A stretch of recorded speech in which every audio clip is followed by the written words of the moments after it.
At 8:12 on a Monday morning, I locked every bank account I owned. Savings, brokerage, my primary checking, even the secondary account I had opened just for wedding expenses. I reset passwords, enabled multi-factor authentication, revoked shared permissions, froze outgoing transfers, and flagged 3 vendors with my bank's fraud department. By 11:43, my phone wouldn't stop vibrating. At 12:07, my sister Victoria was pounding on my condo door in downtown Chicago, her engagement ring flashing under the hallway lights like a warning signal.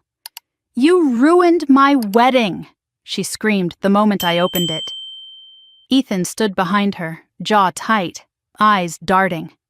My parents were in the hallway too, breathless and furious, as if they had rushed over to extinguish a fire I had started. I didn't argue. I walked to my dining table, lifted a thick stack of printed statements, and dropped 67 pages in front of them. $120,000. Every transfer, every withdrawal, every diamond bracelet, private tasting menu, yacht deposit, and crypto gamble. The room went silent. And for the first time in 18 months, I wasn't the selfish little sister. I was the only one in control. Victoria pushed past me without waiting for an invitation. She looked different up close, mascara smudged, lips trembling, but not from sadness, from rage. "The venue canceled," she said. "The yacht company rejected the deposit. Vendors are calling non-stop. Do you have any idea what you've done?" Ethan stepped in behind her, lowering his voice as if reason would win where volume failed. "You froze accounts during active transactions. That's reckless." My mother's eyes scanned the pages on the table but didn't focus on the numbers. "Isabella, how could you humiliate your sister like this?"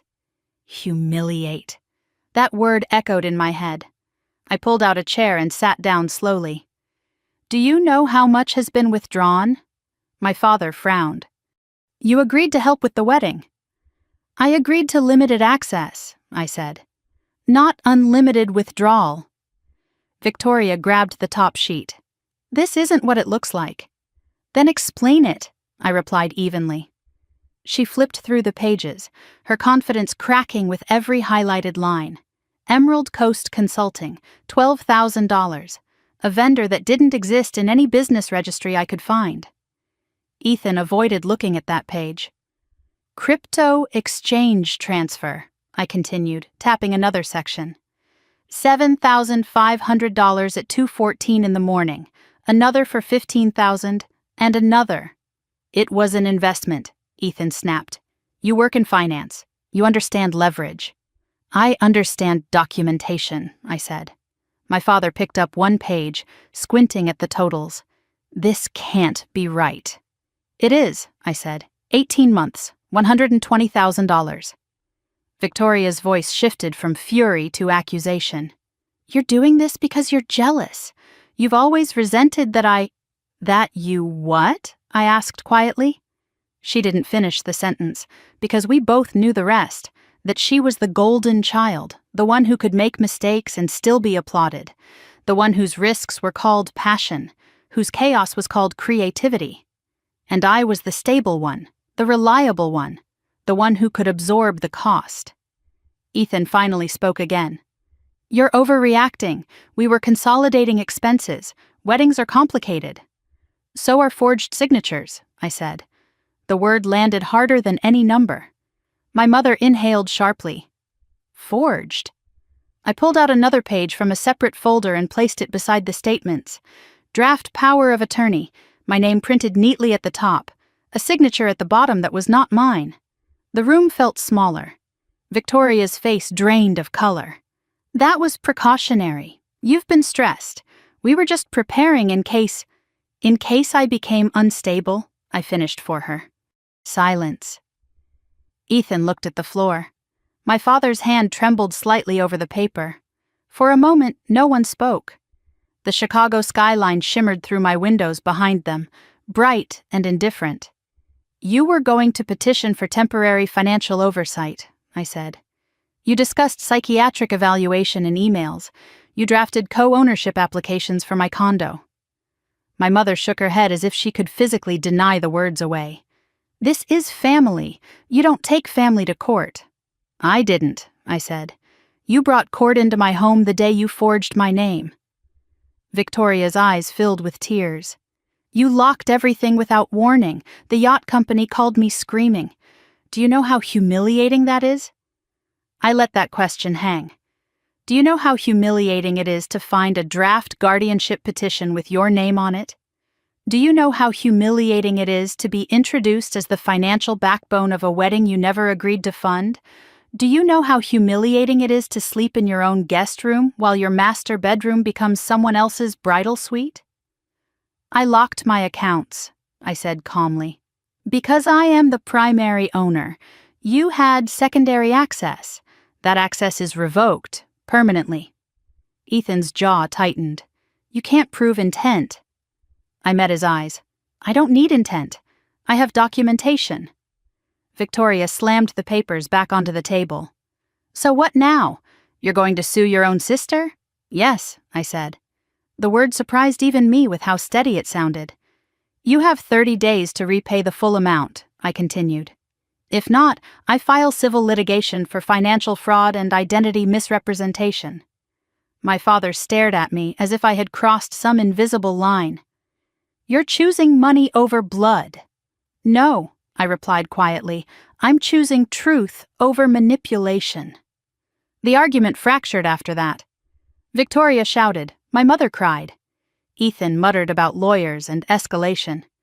My father repeated words like extreme and unnecessary, but the power dynamic had shifted. They weren't debating whether the money had been taken. They were debating whether I had the right to stop it. Eventually, Victoria stormed out first. Ethan followed, shooting me a look that was more calculation than anger. My parents lingered in the doorway. My mother whispered, "You're breaking this family apart." I held the door open.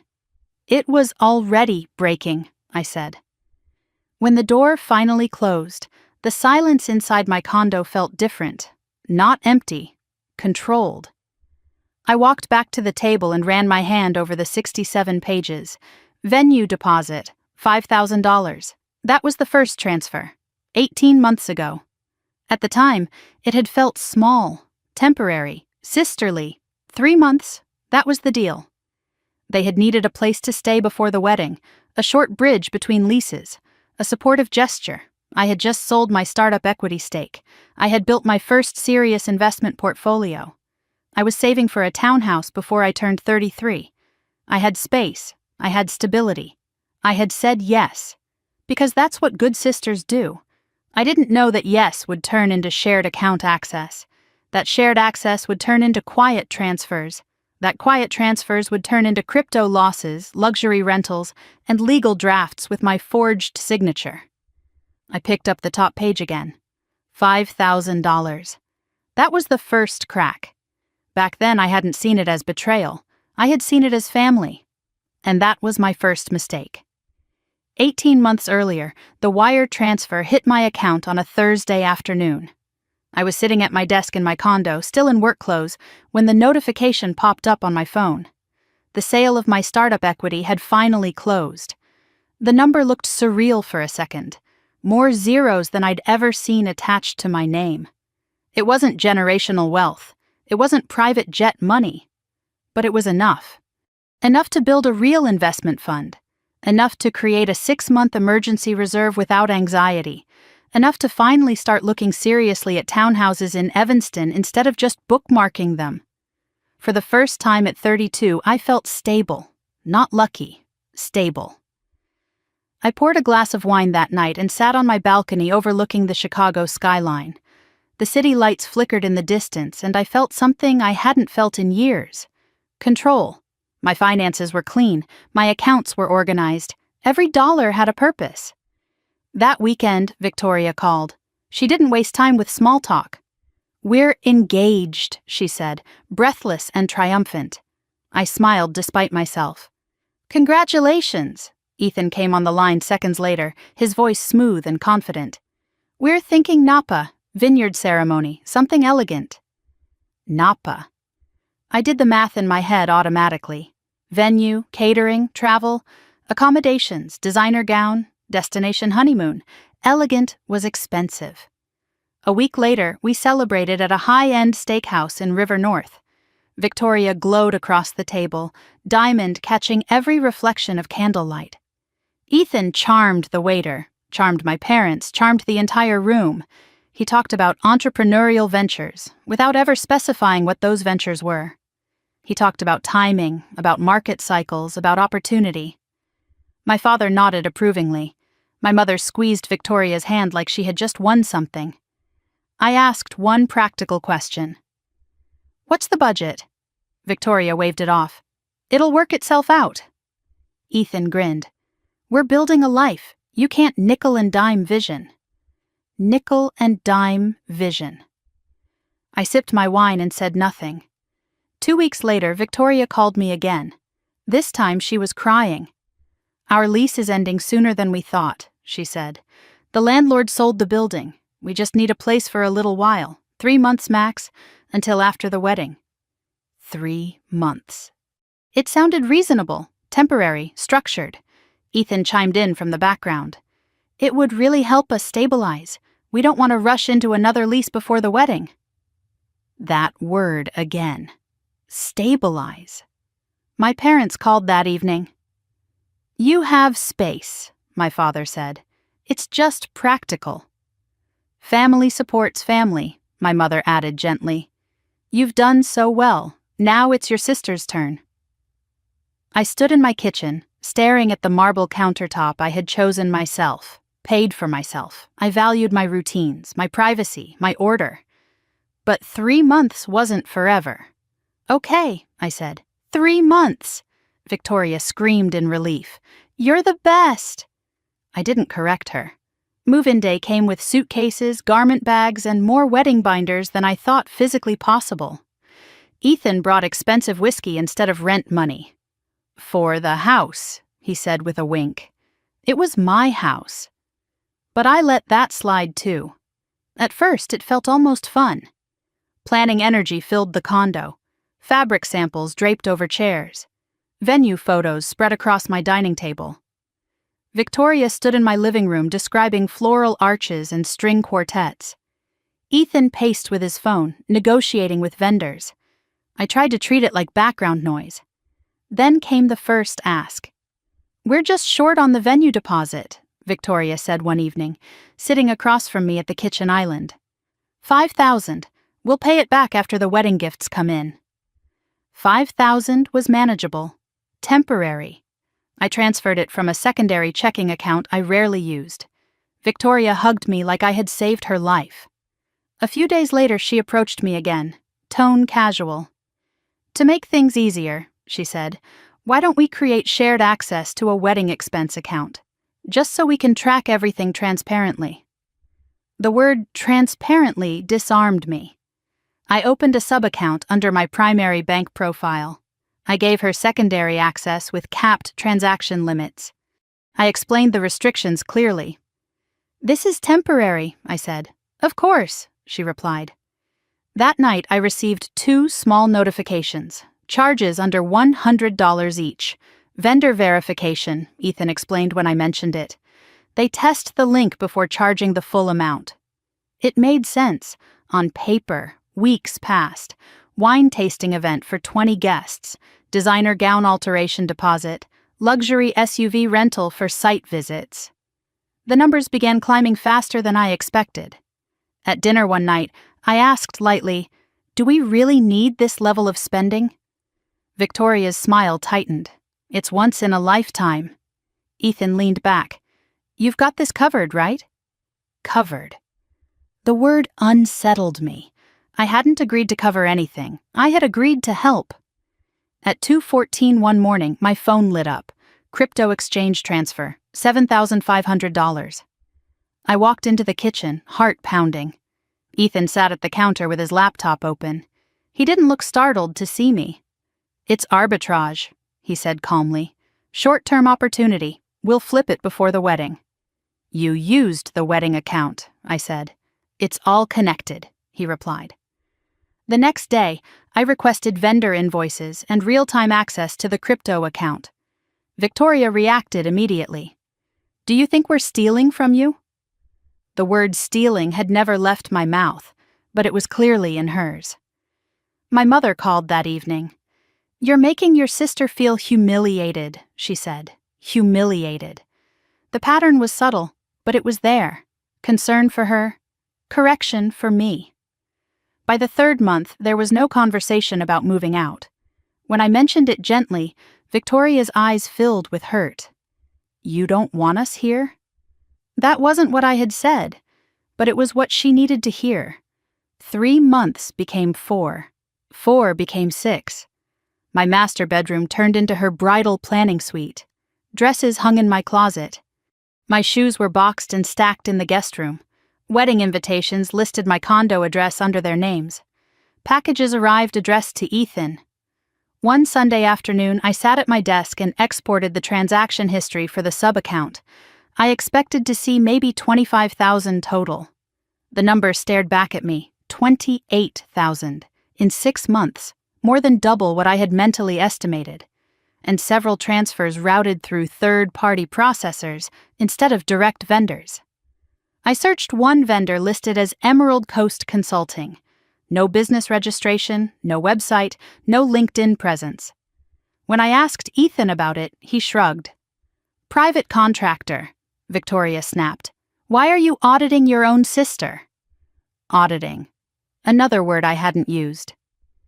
That night, as I lay in the guest room that used to be my office, I replayed every conversation. "You're overthinking. You're stressed. You don't understand the emotional side. If I started doubting my clarity, they gained leverage. If they gained leverage, they gained control." I checked the account again before sleeping. Another crypto transfer. Smaller this time, but consistent. Then I noticed something new, a pending request. An external account linked for future transactions. The name attached wasn't Victoria's, it was Ethan's. I stared at the screen for a long time. This was supposed to be 3 months, a favor, a gesture. Instead, my home had become a staging ground. My account had become a pipeline. And I was no longer sure whether I was helping my sister plan a wedding or financing something I didn't fully understand. I closed my laptop slowly. For the first time, generosity didn't feel noble. It felt dangerous. By month 4, the shared sub-account no longer felt temporary. Victoria stopped calling it your account and started calling it the wedding account. The shift in language was small, almost invisible, but it carried weight. Ethan no longer asked before logging in. He didn't even pretend to hesitate. I would walk past the kitchen island and see my bank dashboard open on his laptop like it belonged there. I told myself I had set transaction caps. I had built safeguards. I understood risk. I also understood exhaustion. Work at the firm had intensified. I was leading a complex risk analysis for a client restructuring a major portfolio. Long nights blurred into early mornings. When I came home, the condo was loud with music, wedding talk, and champagne corks. It was easier to ignore small discomforts than start a fight. The expenses began shifting. Wine tasting event for 20 guests, upgraded to a private vineyard experience. Diamond bracelet labeled bridal accessory. Luxury SUV rental extended another week for venue scouting. I scanned the line items while reheating leftovers at midnight. This wasn't the original budget Victoria had shown me. At dinner one evening, I tried again. "Do we really need the private tasting?" I asked carefully. The standard package looked fine. Victoria didn't even look up from her phone. "It's once in a lifetime." Ethan leaned back in his chair. "You're not worried, right? You've got this covered." That phrase again. Covered. I didn't respond. I made a mental note instead. 2:14 in the morning. My phone lit up again. Crypto exchange transfer. $7,500. The glow of the notification reflected off my ceiling in the dark. I sat up slowly, heart pounding. I walked into the kitchen. Ethan was there, laptop open, screen filled with green and red graphs. He didn't flinch when he saw me. "It's a short-term arbitrage opportunity," he said before I asked. "We'll make it back before the wedding." You used the wedding account, I replied. It's fluid capital, he said calmly. We're building momentum. I stood there in silence, staring at numbers I didn't authorize. The next morning I requested vendor invoices and full access to the crypto exchange account. Victoria reacted instantly. Why are you acting like we're criminals? She asked, voice rising. I'm asking for transparency, I said. You think we're stealing from you? I never said that word, but she did. My mother called that night. Victoria feels humiliated, she told me. She said you're interrogating her. Interrogating. Another word I hadn't used. The narrative was shifting subtly. Concern for her. Correction for me. Weeks passed. Wedding planners visited the condo regularly. I was introduced as the financial brain behind this operation. They laughed when Victoria said it. I didn't. At 6 months, I stopped correcting people when they referred to the condo as Victoria and Ethan's place. It was easier than explaining. One Sunday afternoon, I opened my laptop and exported the transaction history from the sub-account. I expected maybe 30,000. The total surprised me. 48,000, almost half my intended down payment fund. I scrolled through the details carefully. Several transfers routed through third-party processors. 2 charges labeled Emerald Coast Consulting, $8,200. I searched the business registry. Nothing. I searched LinkedIn. Nothing.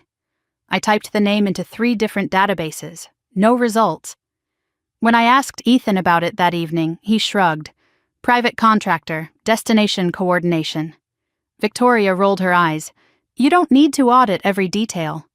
Audit. There it was again. The language framed me as rigid, suspicious, cold. I went to bed unsettled. At 2 a.m, I checked the account again. Another crypto transfer, smaller, but consistent.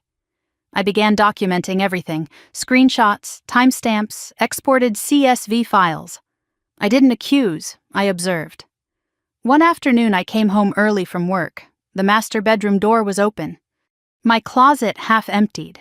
Victoria's gown hung from the center rack, protected in a garment bag that cost more than my first car payment. My side of the dresser had been cleared to make room for makeup palettes. I stood in the doorway quietly.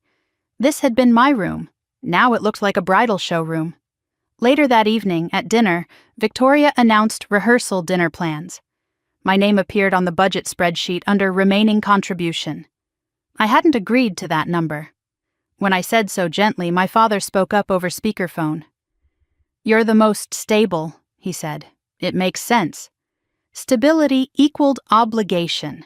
That was the formula. I started reconciling the account weekly instead of monthly.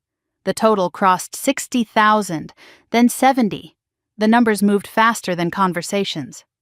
One night, I received a credit monitoring alert. Hard inquiry. Private lender. Application listed as joint household liquidity support. I never applied. The secondary contact listed was Ethan. I stared at the notification for a long time. I confronted him the next morning. It was exploratory, he said lightly. Nothing binding. Did you list this condo as joint property? Well, technically we all live here. Technically, Victoria chimed in. You've been so stressed lately. You're overreacting. Overreacting. Stressed. Unstable. The words were starting to repeat. At a family dinner with relatives visiting from out of state, Victoria laughed about how I forgot to eat when I was busy. Ethan added that I isolated myself too much. Concern flickered across faces at the table. Concern replaces admiration quickly when seated correctly. Late that night, I logged in again. Total withdrawals had reached nearly $80,000. And then I saw something else. Professional evaluation services. $4,200. Vendor category, medical consulting. I stared at the screen. Medical consulting? There had been no appointments, no visits. Another line item. Legal document preparation. $2,100. My stomach tightened. I replayed conversations in my head, comments about stress, comments about burnout, jokes about high achievers cracking. It felt less like teasing, more like groundwork. The next morning I left for work early. Halfway to the elevator, I realized I had forgotten my laptop charger. I turned back quietly. As I approached the door, I heard voices from inside. Victoria's voice, low. He doesn't think she'll fight it. Pause. She hates conflict. Ethan responded, too quiet for full clarity. Victoria continued, once it's signed, she won't even know what she agreed to. I didn't open the door. I didn't confront them. I stepped back into the hallway instead, because now something felt different. This wasn't just spending. It wasn't even just deception. It sounded like planning. I returned to the office that day and pulled the transaction logs again, $83,000. Then I noticed something new, a pending external account link, registered under Ethan's name, waiting for authorization from the primary holder. Me. They had hit the cap. They were trying to expand access. That was the moment generosity stopped feeling like a virtue. It felt like a vulnerability. That night, I lay awake in the guest room that used to be my office. I listened to Victoria laughing softly in what had been my bedroom. I listened to Ethan pacing on the balcony, voice low and controlled. I thought about the words I had overheard. She won't fight it. She hates conflict. They had mistaken my calm for weakness, my discipline for passivity, my generosity for endless supply. I closed my eyes, and for the first time since they moved in, I didn't feel confused. I felt alert. Something was unfolding inside my own home, and I was done being the last one to see it. The morning after, I overheard Victoria whispering that I wouldn't fight it. I made coffee like nothing had changed. I moved through the kitchen calmly, methodically, as if I hadn't heard every word through the hallway the night before. Victoria floated in wearing silk pajamas, scrolling through floral mock-ups on her phone. Ethan followed, already dressed, already alert. "You're up early," Victoria said lightly. "Work," I replied. "Normal." That was the strategy. If they believed I suspected something, they would accelerate. If they believed I remained unaware, they would continue. And continuation meant evidence. At my desk later that morning, I reopened every transaction log from the past 9 months. I cross-referenced dates, crypto transfers aligned with vendor shortfalls. Legal document preparation charges appeared shortly after major losses. The medical consulting fee had occurred the same week Victoria began joking publicly about my stress levels. It wasn't random, it was layered. At lunch, I stepped outside my office building and called the law firm listed on the draft power of attorney document. I didn't identify myself at first. "I'm inquiring about temporary guardianship filings," I said neutrally. The receptionist confirmed they handled such matters. I asked whether a preliminary inquiry had been initiated under my name. There was a pause. "I can't disclose client information," she said carefully. But the hesitation was enough. Something existed. That evening, the performance continued. Victoria approached me while I was reviewing spreadsheets at the dining table. "You've seemed distant," she said gently. "You've been working too hard." Ethan leaned against the counter. "Burnout is common in finance. Maybe you should take time off." I watched them both. Concern on the surface, assessment underneath. The words weren't about my well-being, they were about positioning. Later that week, my parents hosted a small family dinner with relatives visiting from Milwaukee. Victoria casually mentioned how forgetful I'd been lately. Ethan added that I barely slept. My aunt asked me softly if I was feeling overwhelmed. I realized then that witnesses were being gathered. Not formally, but socially. If someone needed to testify about my stability, they were seeding impressions. That night, I received an automated email from my brokerage account. "Your password has been successfully reset." I hadn't reset it. I logged in immediately. Access still worked. But the recovery phone number had changed. It listed Victoria's number. My hand stayed steady, but something inside me shifted permanently. The next morning, I confronted her privately. There was a password reset on my brokerage account, I said calmly. Your number is listed as recovery. She blinked twice. That must be a glitch. Ethan chimed in from behind her. Maybe you clicked something by accident. The tone was almost patronizing, as if explaining a minor tech issue to someone less competent. I looked directly at Victoria. Did you access my brokerage account? She smiled thinly. Why would I? Why would she? The question lingered in the air like smoke. By month 10, the condo no longer felt like my home. Wedding invitations arrived addressed to Victoria and Ethan at my address. Packages piled near the door under both their names. My building concierge greeted Ethan as if he were the primary resident. One afternoon, I returned home early and found my office rearranged. The desk moved, my filing cabinet pushed into the corner, the space staged as a guest suite for bridesmaids. My financial files were stacked carelessly against the wall. I stood in the doorway quietly. No one asked, no one warned. It had simply been decided. At dinner that evening, Victoria presented an updated wedding spreadsheet. My name appeared under projected remaining balance, a larger number than before. I never agreed to that, I said evenly. You said you'd support us, she replied. I said 3 months and limited access. My father, on speakerphone, said, You're the most stable. It makes sense. Stable meant absorbent. Stable meant endless. Stable meant silent. Later that night, I logged into the sub-account again. $92,000.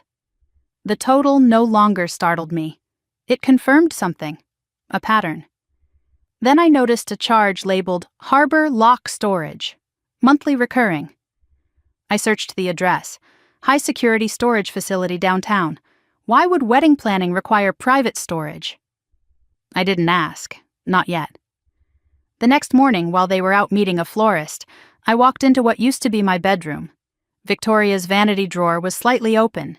Inside, a manila folder. I didn't open it then. Not yet. Instead, I closed the drawer and stepped back. Timing mattered. That afternoon, my father called again. You're overthinking this, he said. Victoria is emotional. Don't trigger her. Trigger. The vocabulary of fragility was being assigned to her. The vocabulary of instability was being assigned to me. That evening, Ethan joked at dinner about high achievers cracking under pressure. Victoria added that I needed a vacation. My mother suggested therapy. The suggestion wasn't cruel, it was strategic. If I agreed, it reinforced their narrative. If I refused, it reinforced their narrative. I excused myself early and went into the guest room. I pulled up state guidelines for temporary guardianship petitions. Requirements included statements from family members, documentation of impaired judgment, professional evaluation. The medical consulting charge echoed in my mind. I opened the sub-account transaction log again. Another transfer attempt. $12,000. Destination, Emerald Coast Consulting. Pending. Requiring primary authorization. They had hit the limit. They were pushing boundaries. The next morning, I left for work early. Halfway to the elevator, I remembered my badge. I returned quietly. As I approached the bedroom, I heard Ethan's voice on the balcony. Once everything's consolidated, we won't need her approval anymore. Pause. A low laugh. My chest didn't tighten. It steadied, consolidated. Approval. They weren't planning a wedding. They were planning consolidation.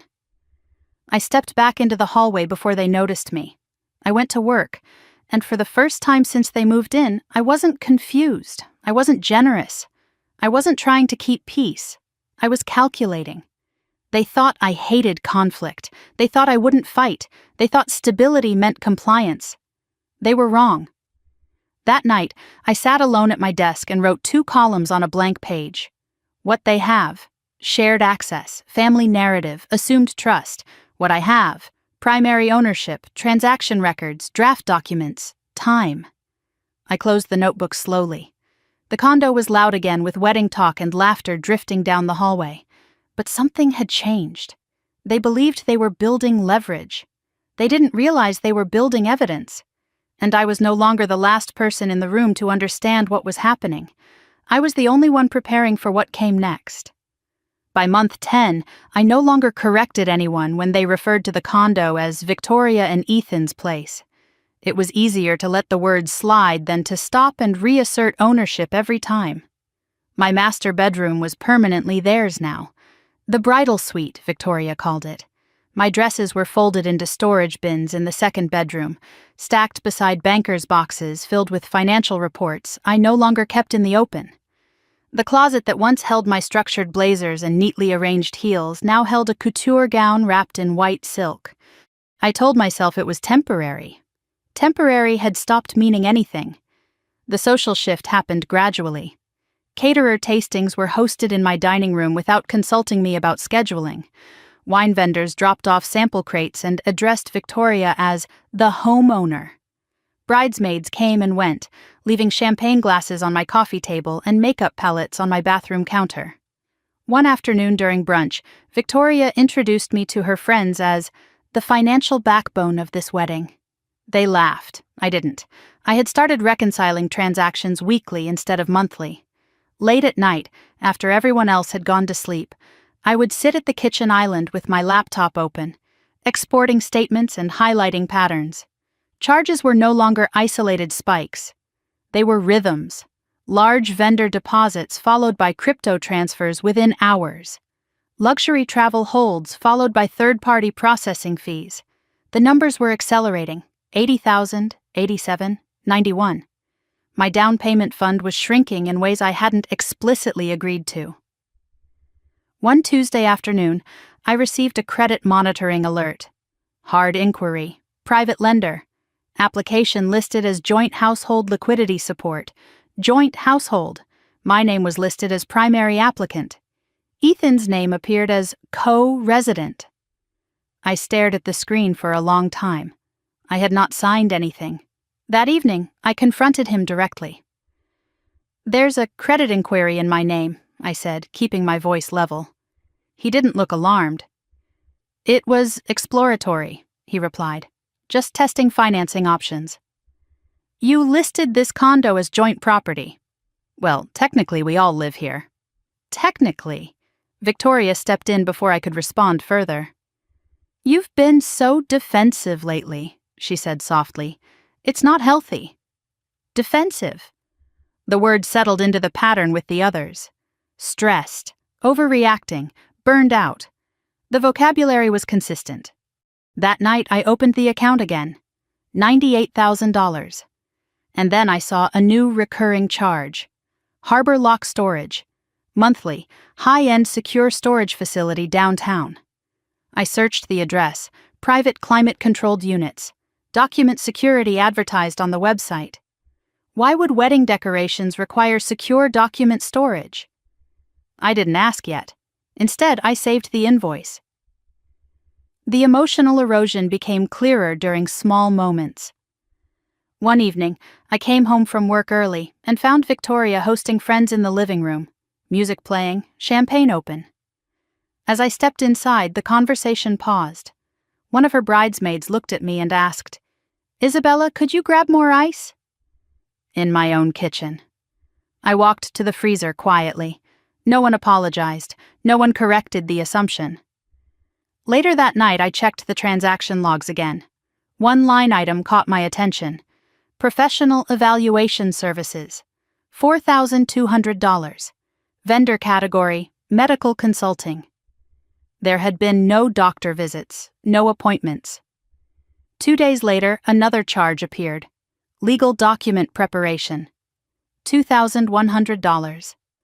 The pieces were aligning too neatly to ignore. The following morning, I left for work early as usual. Halfway to the elevator, I realized I'd forgotten my laptop charger. I turned back. As I approached the condo door, I heard voices inside.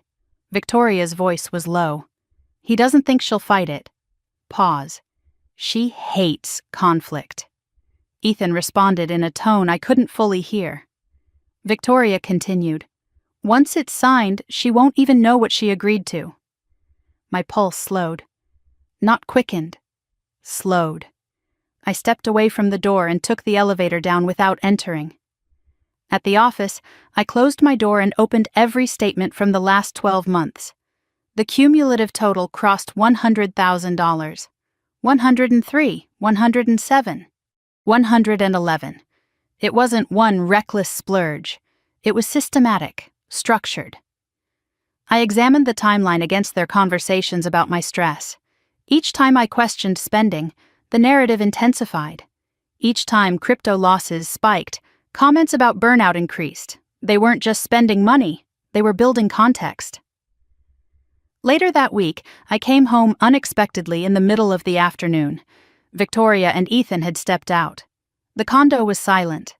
For the first time in months, it felt like mine again. I walked into the master bedroom slowly. The vanity drawer was slightly open. Inside sat a manila folder. I hesitated only briefly before pulling it out. Inside were printed drafts. Application to add Victoria as co-owner to the condo. Power of attorney document with my name at the top. Signature line filled in. Not my handwriting. Attached were email exchanges between Victoria, Ethan, and a lawyer named Marcus Feldman. Phrases leapt off the page. Temporary financial oversight, stress-related instability, joint living arrangement justification. If Isabella shows resistance, psychiatric evaluation may support temporary guardianship. Guardianship! The word blurred for a moment before sharpening. This was not about wedding expenses. This was about control. Behind the legal drafts were copies of Harbor Lock storage receipts. Unit registered under Ethan's name. Purpose listed as document security. They weren't storing decorations. They were storing leverage. At the back of the folder was a handwritten note in Ethan's writing. She trusts family. Don't push too hard. After the wedding, it's easier. After the wedding, meaning after legal ties, after assets merged, after optics secured. I sat on the edge of what used to be my bed and felt something crystallize. Every dinner conversation about stress, every joke about burnout, every comment about high achievers cracking. It wasn't concern. It was groundwork. My phone vibrated in my hand. Another transfer attempt. $12,000. Destination, Emerald Coast Consulting. Pending, requiring primary authorization. They had reached the ceiling of what secondary access allowed. They were pushing for expansion. I photographed every page of the folder, front and back, close-ups of signatures, email headers, timestamps. Then I placed everything back exactly as I had found it. Drawer slightly open. Folder angled to the left. I washed my hands in the bathroom sink afterward. Not because they were dirty, because touching those documents felt contaminating. That evening at dinner, Victoria smiled brightly. "You've seemed calmer lately," she said. "I'm glad you're not overthinking things anymore." Ethan watched me carefully. I smiled back. For the first time in months, I wasn't reacting. I wasn't asking. I wasn't trying to preserve peace. I was preparing. They thought I wouldn't fight. They thought I hated conflict. They thought stability meant silence. They were about to learn the difference between quiet and unaware. And this time, I wasn't the one being positioned. I was the one gathering proof. The morning after I found the folder in Victoria's drawer, I made breakfast like nothing had happened. Egg whites, black coffee, the same routine I followed every weekday. Victoria scrolled through seating charts at the kitchen island, humming under her breath. Ethan typed something on his phone, expression neutral. They looked relaxed. They believed they were still ahead. I moved quietly through the condo, memorizing their comfort. Emotion is loud, evidence is silent. I left for work at my usual time, badge clipped to my coat, posture steady. Halfway to the office, I pulled over into a quiet parking garage and reviewed the photos I had taken of the documents. The power of attorney draft, my forged signature, the email thread with Marcus Feldman. The phrase temporary guardianship appearing again and again like a legal refrain. My chest didn't tighten anymore. It cooled. At my desk, I closed my office door and began reconstructing the timeline. Crypto losses escalated in month 8. Legal document preparation appeared in month 9. Medical consulting fee appeared in month 10. Conversations about my stress intensified around the same time. The structure wasn't emotional, it was procedural.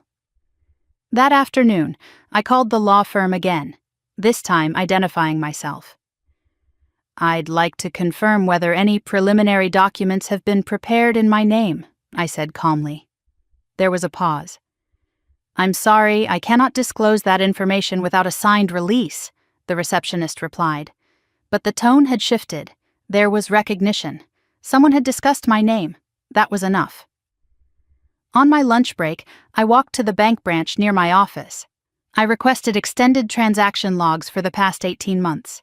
The compliance officer reviewed the request and raised her eyebrows at the volume of transfers routed through third-party processors.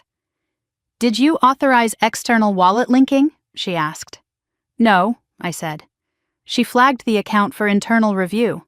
The phrase financial exploitation appeared in the notes. It didn't sound dramatic. It sounded factual. That evening, I returned home as if nothing had changed. Victoria was excited about a new florist proposal. Ethan poured himself a drink. I set my laptop down on the dining table and opened it deliberately. "Can we talk?" I asked. They both stiffened slightly. "What about?" Victoria said. "About the external account link request." Ethan's jaw tightened.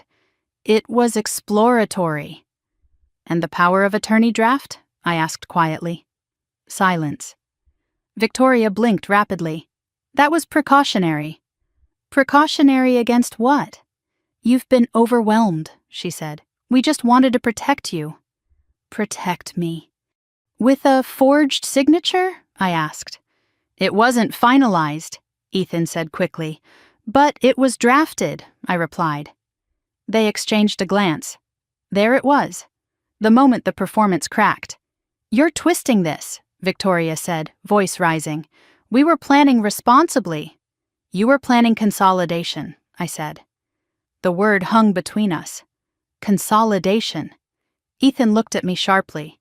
"You've been paranoid lately," he said. "This is exactly why we were concerned." Concern. The narrative was predictable now. "You discussed psychiatric evaluation in emails," I said evenly. Victoria's face drained of color. "You went through my drawer," she whispered. "Yes." "You violated my privacy." I let that irony settle in the room. "You drafted legal control over my assets," I replied. "You forfeited privacy." My father called mid-conversation, as if summoned by tension. Victoria put him on speaker. "Isabella is spiraling," she said quickly. "She's accusing us of fraud." I spoke calmly into the phone. "There is a forged power of attorney draft with my name on it." Silence. My father exhaled slowly. "That was precaution," he said after a moment. "You've been under a lot of stress." There it was again, the reinforcement, the layering of witnesses. "I am not unstable," I said clearly, "and you will not file anything in my name." No one argued that they wouldn't. They argued that I was overreacting. Later that night, I reopened the transaction logs. The total had reached $120,000. $120,000. The number felt different now. It wasn't loss, it was leverage. I exported every transaction into a master spreadsheet. Date, vendor, amount, purpose. I cross-referenced crypto transfers with external wallet IDs. I documented every instance of third-party routing. The structure became undeniable. This wasn't chaotic spending, it was layered misdirection. At 2 a.m, another transfer attempt appeared. $15,000. Destination, Emerald Coast Consulting. Status, pending, authorization required from primary account holder. They had reached the ceiling again. Desperation was visible in the pattern. The next morning I called a compliance attorney recommended by a colleague. I brought printed copies of everything, the forged signature, the guardianship language, the transaction logs. He reviewed the document silently. "This is potential financial fraud," he said finally, "and attempted asset control." The words didn't shock me. They confirmed what I already knew. If they file first claiming mental instability, you would be defending yourself, he added. If you act first, you control the narrative. Control the narrative. That was the pivot point. I returned home that evening and found Victoria pacing. Why can't I access the account dashboard? She demanded. I restricted permissions, I replied. You can't just cut us off. I can, I said calmly. I am the primary holder. Ethan stepped closer. You're escalating this. No, I said, I'm correcting it. He stared at me for a long moment. You're making a mistake. I've already made one, I replied, letting you in. That night, I drafted a formal demand letter with my attorney's guidance. 30 days to repay $120,000. Failure to comply would result in civil litigation for fraud and identity misrepresentation. I didn't send it yet. Timing mattered. The following morning, before leaving for work, I logged into my account one last time. Another transfer attempt, $12,000. Declined automatically due to restricted access. Within minutes, my phone began to ring. Victoria, Ethan, my mother. I didn't answer. I watched the calls pile up. They believed I was panicking. They believed I was reacting emotionally. They didn't understand that I had already moved beyond emotion. By the time Victoria pounded on my door hours later, shouting that I had ruined her wedding, the decision had already been made. I wasn't going to wait for them to finish their plan. I was going to end it. They thought I hated conflict. They thought I wouldn't fight. They thought stability meant compliance. They were about to learn that stability can also mean strategy. And strategy, when documented, is louder than any accusation they could make about my sanity. I closed my laptop and looked out at the Chicago skyline. 18 months ago, I had said yes because I believed family meant trust. Now I understood something else. Trust without boundaries is not loyalty. It's exposure. And exposure, when paired with forged documents and $120,000 missing, is no longer a misunderstanding. It's a case. The next move would not be a conversation. It would be a lock, and this time, I would not hesitate. The morning after I met with the attorney, I stopped pretending this was temporary. I woke before dawn, sat at my kitchen island, and opened every financial portal I owned. Savings account, primary checking, brokerage, sub-account labeled wedding expenses. I changed every password. Enabled multi-factor authentication on every login. Removed secondary viewing privileges. Revoked external wallet linking. I didn't rush. I moved with precision. At 7:43, I called my bank's fraud department. I need to report potential financial exploitation, I said.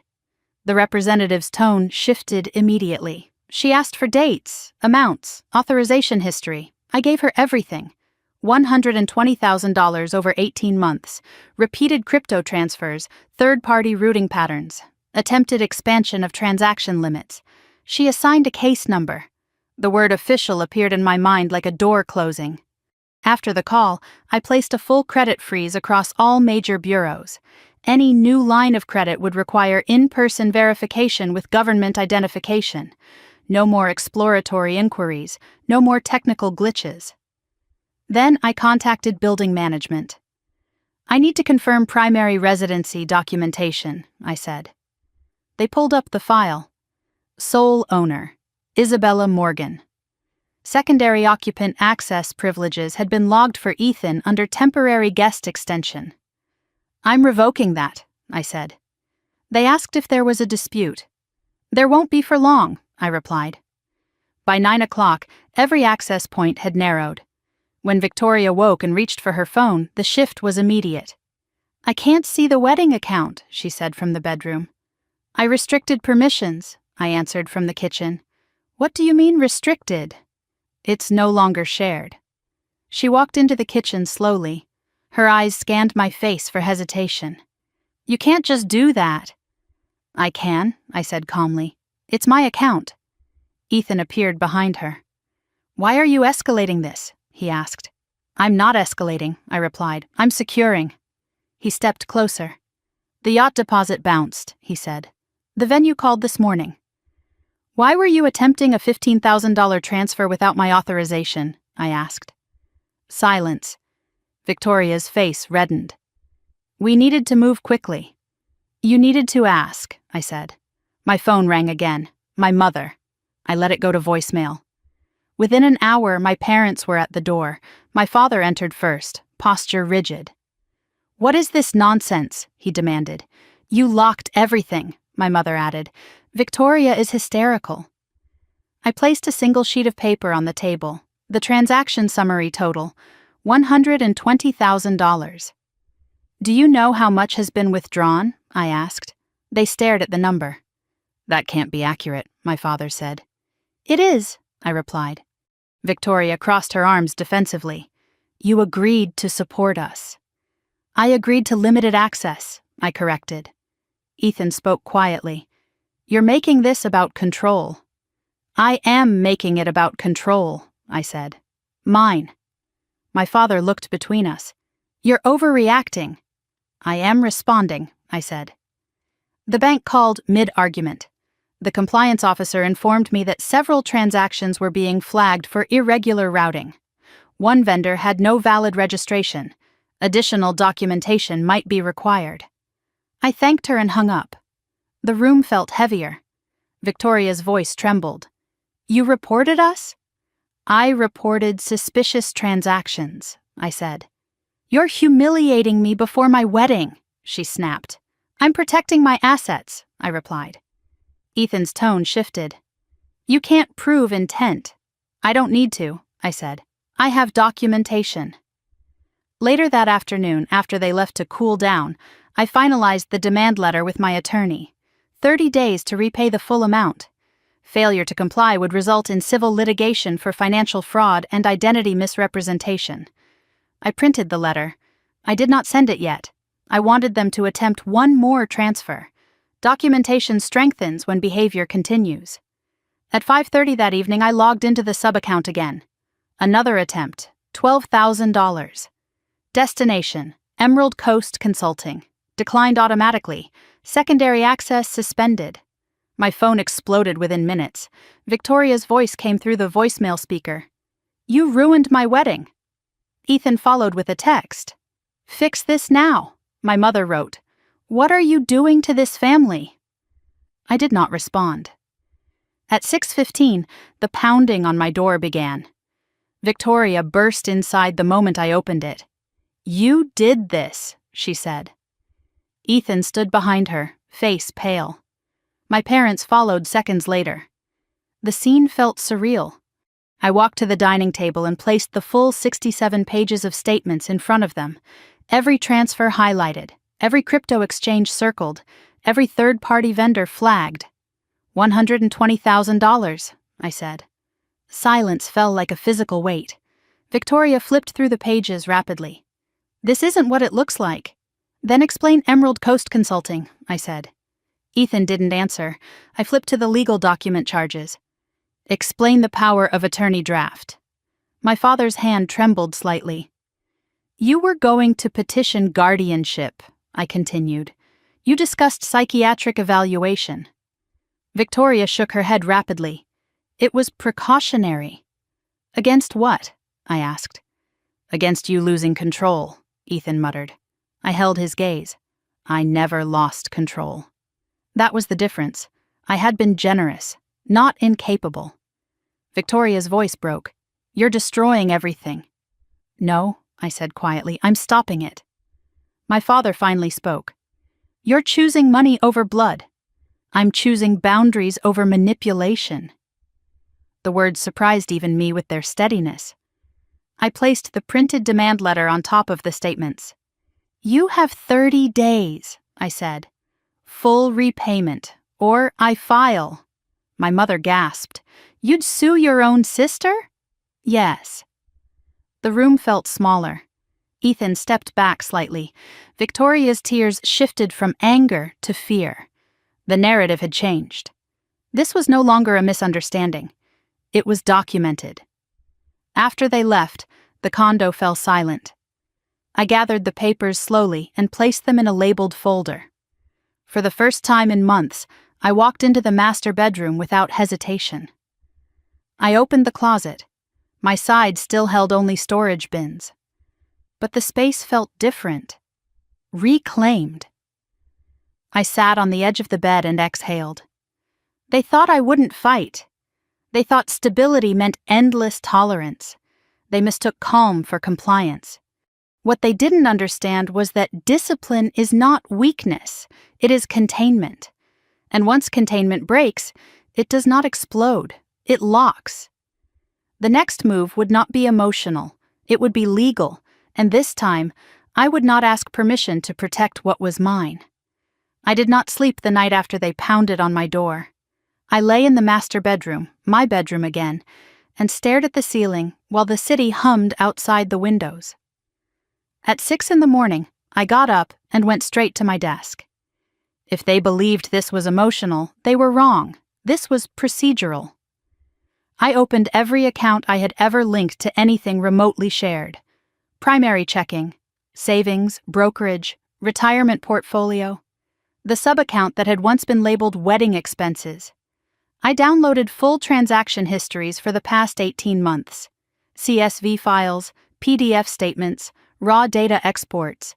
I built a master spreadsheet, date, amount, vendor, routing path, authorization method. By 8:30, the total sat in bold at the top of the sheet. $120,000.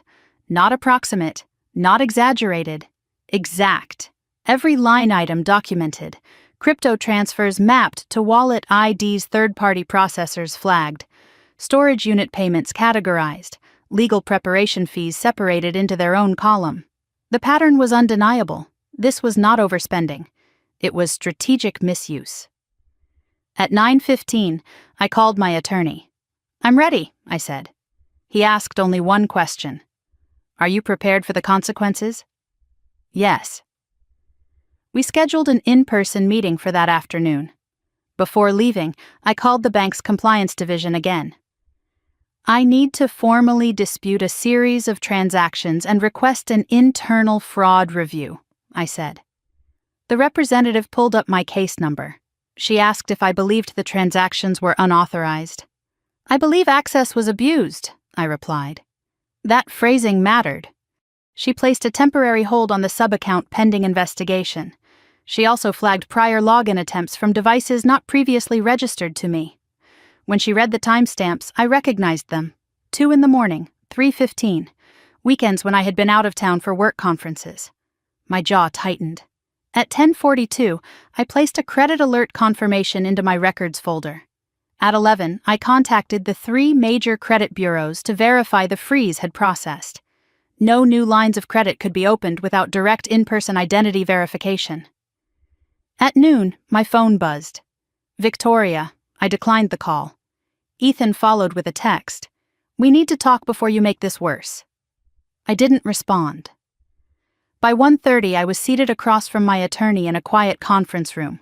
I laid out everything: the forged power of attorney draft, the guardianship language, the transaction spreadsheet, the email exchanges. He read in silence for several minutes. "This is potential financial fraud and attempted asset control," he said finally. Hearing it stated clinically did something to me. It removed the last layer of doubt. "If they file first claiming diminished capacity, you would be forced into defensive posture," he added. "If you file first, you control the narrative." Control the narrative. I had allowed them to control the language for months. Stressed, overreacting, burned out. Now I would control the record. We drafted a formal written demand: 30 days to repay $120,000. Failure to comply would result in civil litigation for fraud and identity misrepresentation. He advised not sending it until we had full transaction documentation secured. The more evidence, the stronger the case. I left his office with a folder under my arm and clarity in my chest. When I returned home, the condo was quiet. Victoria and Ethan were out. I walked through each room slowly. The living room still held wedding magazines scattered across the coffee table. The dining table bore faint impressions from the stack of 67 pages I had slammed down the day before. In the bedroom, the closet still smelled faintly of Victoria's perfume. This had been my home. It still was. I sat at the kitchen island and opened my laptop again. Another login attempt notification appeared. Secondary access suspended. They were trying again. Within minutes, my phone began ringing. Victoria's voice came through voicemail first. "What did you do? I can't access anything." Ethan's text followed. "You're sabotaging us." My mother sent a message. "Stop escalating this. Escalating." The word irritated me now. I wasn't escalating. I was locking. At 4:20 in the afternoon, Victoria returned home. She dropped her purse onto the counter. "The account says access denied," she said. "Yes," I replied. "You froze it." "Yes." "You didn't even warn us." "I didn't need to." Her face flushed. "The yacht company called. The deposit failed." "Why were you attempting another transfer?" I asked. She faltered. "It was for final confirmation." "Without telling me?" Ethan entered seconds later. "You can't just shut everything down," he said. "I can," I replied. "I am the primary account holder." "You're overreacting," he snapped. I opened the spreadsheet and rotated the laptop toward him. $120,000, I said. "Explain it." He stared at the screen but didn't answer. Victoria's voice trembled. "You promised to help." "I promised limited access," I corrected. "Weddings are expensive," she said. "Forged documents are illegal," I replied. Silence swallowed the room. Later that evening, I finalized the demand letter and sent it via certified mail and encrypted email. 30 days. No ambiguity, no emotional language. Just facts. By the time the confirmation receipts came through, I felt something settle inside me. They could scream, they could accuse, they could attempt to reframe, but the documentation existed now. Official, structured, filed. At 9 that night, I logged into my accounts one final time. All access secure, all secondary privileges revoked, multi-factor authentication required for every action. I changed one more password. Not because I feared another breach, because I wanted to. Control was not reactive. It was deliberate. Victoria knocked on my bedroom door quietly before midnight. "Are you really going to take this to court?" she asked. "If repayment isn't made, yes." She looked smaller than I remembered. "You're ruining my wedding." I met her eyes. "I didn't ruin it." She left without another word. I lay down and stared at the ceiling again. 18 months earlier, I had said yes because I believed generosity strengthened family. Now I understood something else. Generosity without boundaries invites exploitation. They thought I wouldn't fight. They thought stability meant infinite supply. They mistook calm for compliance. Tomorrow, the real confrontation would begin.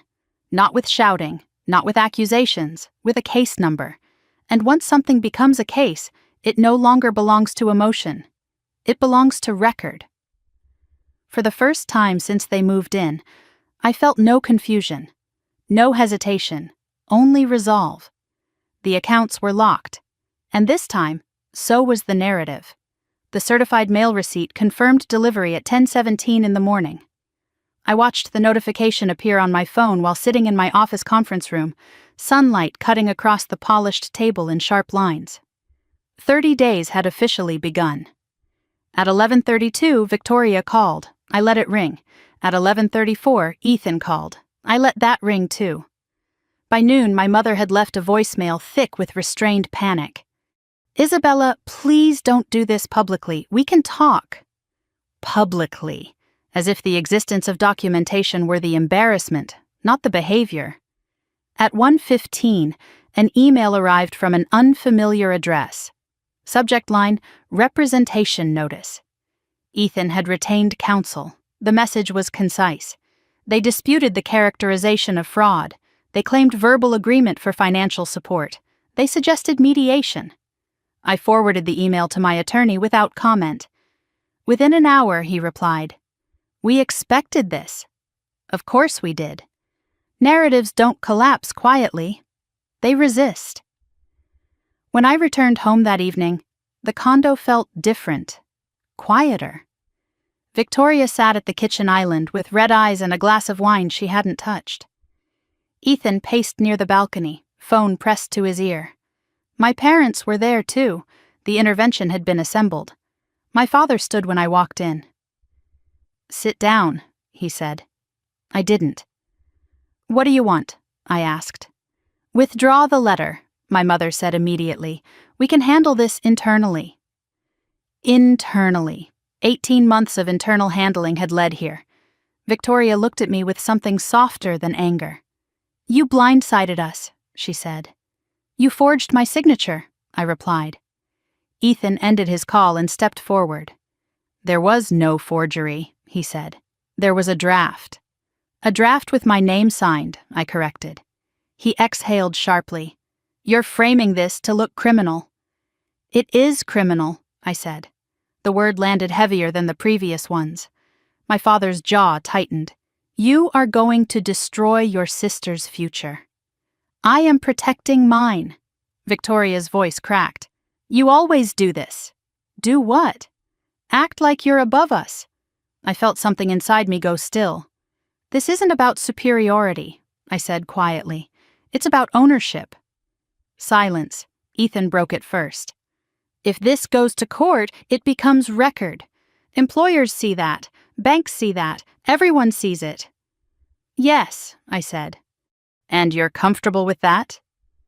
"Yes." He stared at me like I had become someone unfamiliar. Maybe I had.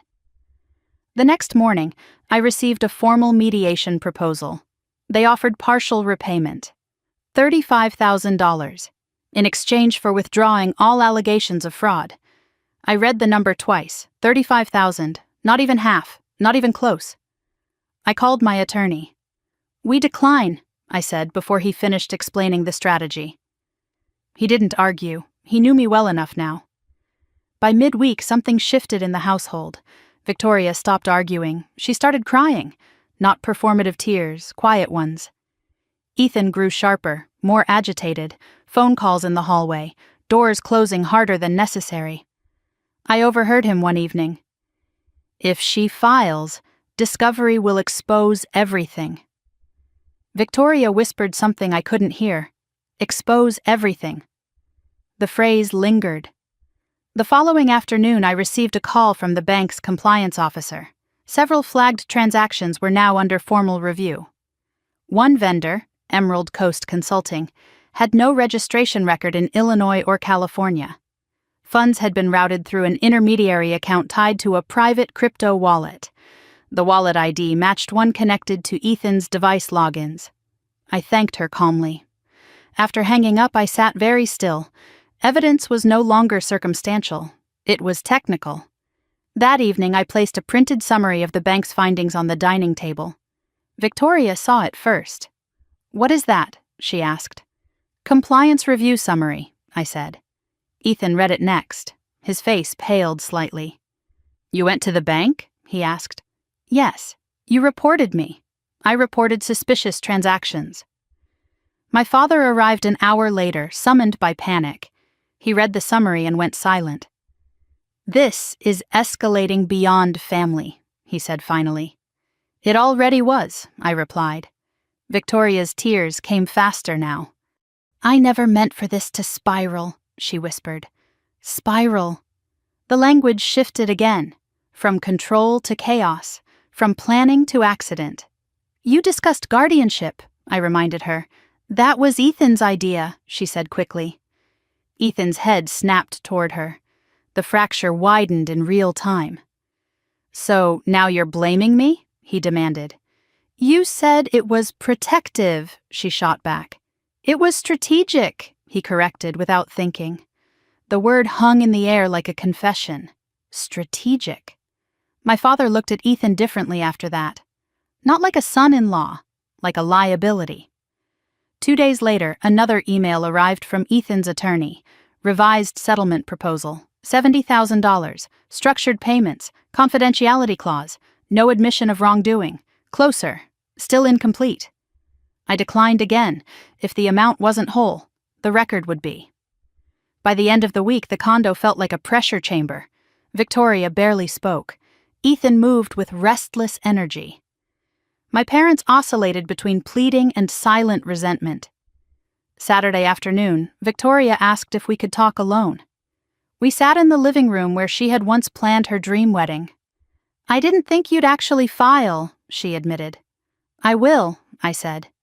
She looked down at her hands. "He said once we were married, everything would feel stable." He? Not we. The shift was subtle but unmistakable. "Stable doesn't come from control," I said quietly. She didn't respond. That night, my phone buzzed again. This time it wasn't Victoria or Ethan. It was a notification from the court e-filing system. My attorney had submitted the complaint. Case number assigned. Civil action, financial fraud, and identity misrepresentation. I stared at the number for a long time. It looked clinical, neutral, unemotional, exactly what this needed to be. Minutes later, Ethan's voice carried down the hallway. "They filed." Victoria's reply was too soft to hear. Then something slammed. A door. A wall. I wasn't sure, but I knew this much. The story was no longer confined to my dining table. It existed in a system now, structured, documented, trackable. They thought I wouldn't fight. They thought I feared conflict. They thought stability meant silence. They forgot something fundamental.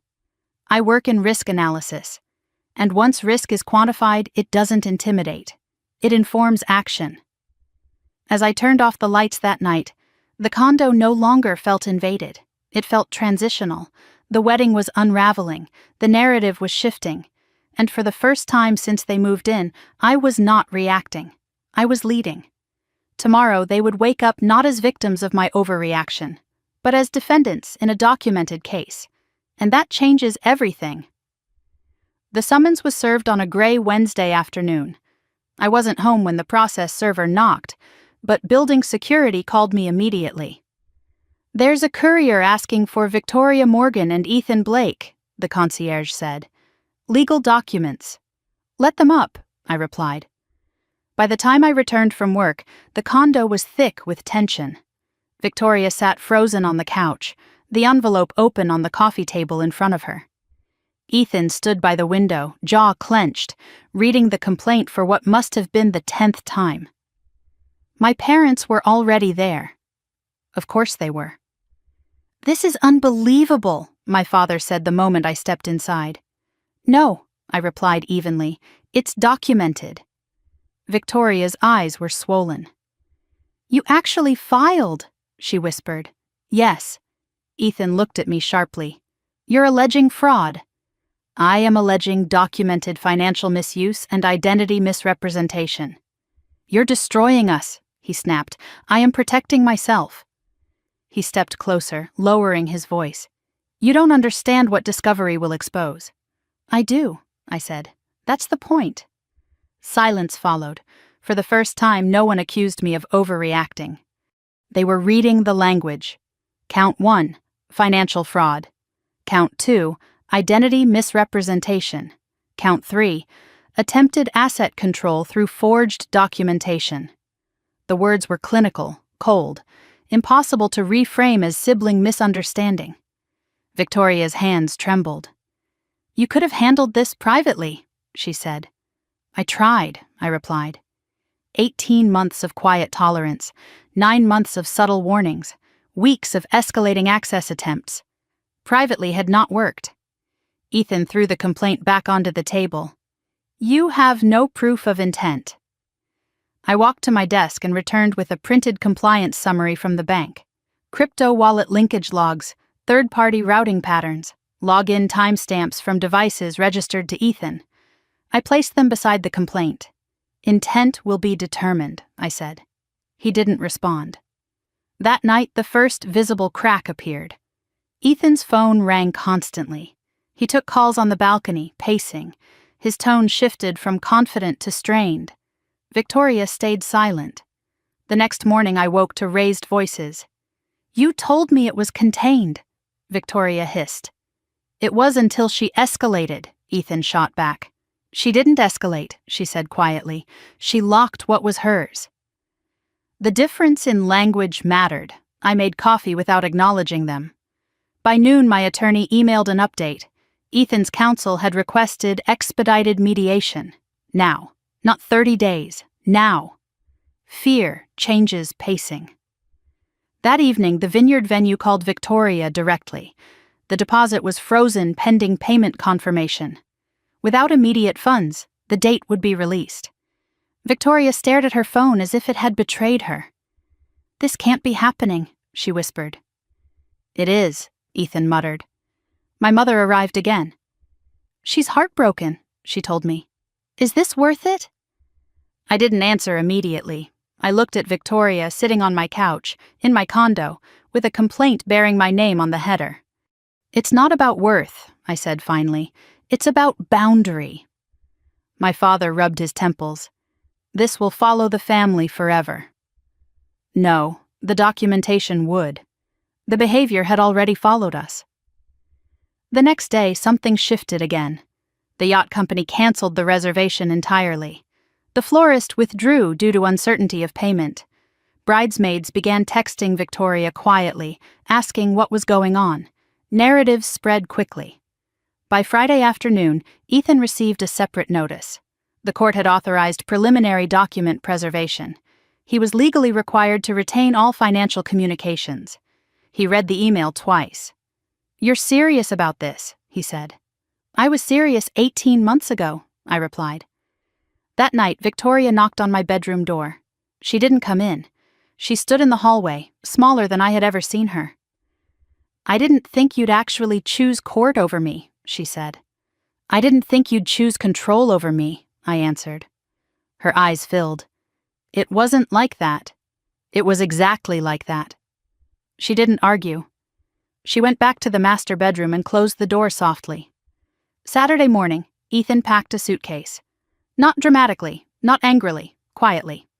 Victoria watched from the doorway. "Where are you going?" she asked. "To stay with a friend," he said, "until this stabilizes." Stabilizes. The word tasted bitter now. He didn't look at me as he left. The door clicked shut. Silence flooded the condo. Victoria stood there for a long time. Then she sat down at the dining table where the 67 pages had once been spread. "This isn't what I wanted," she said quietly. I didn't respond, because what she wanted had never been clearly defined.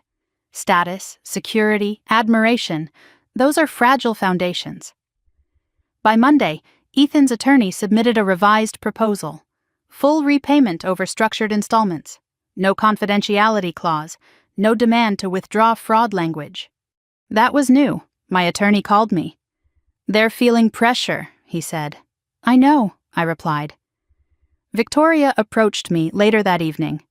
"He's talking about separating finances," she said. "You should," I answered. She looked startled. "You're not gloating," she said.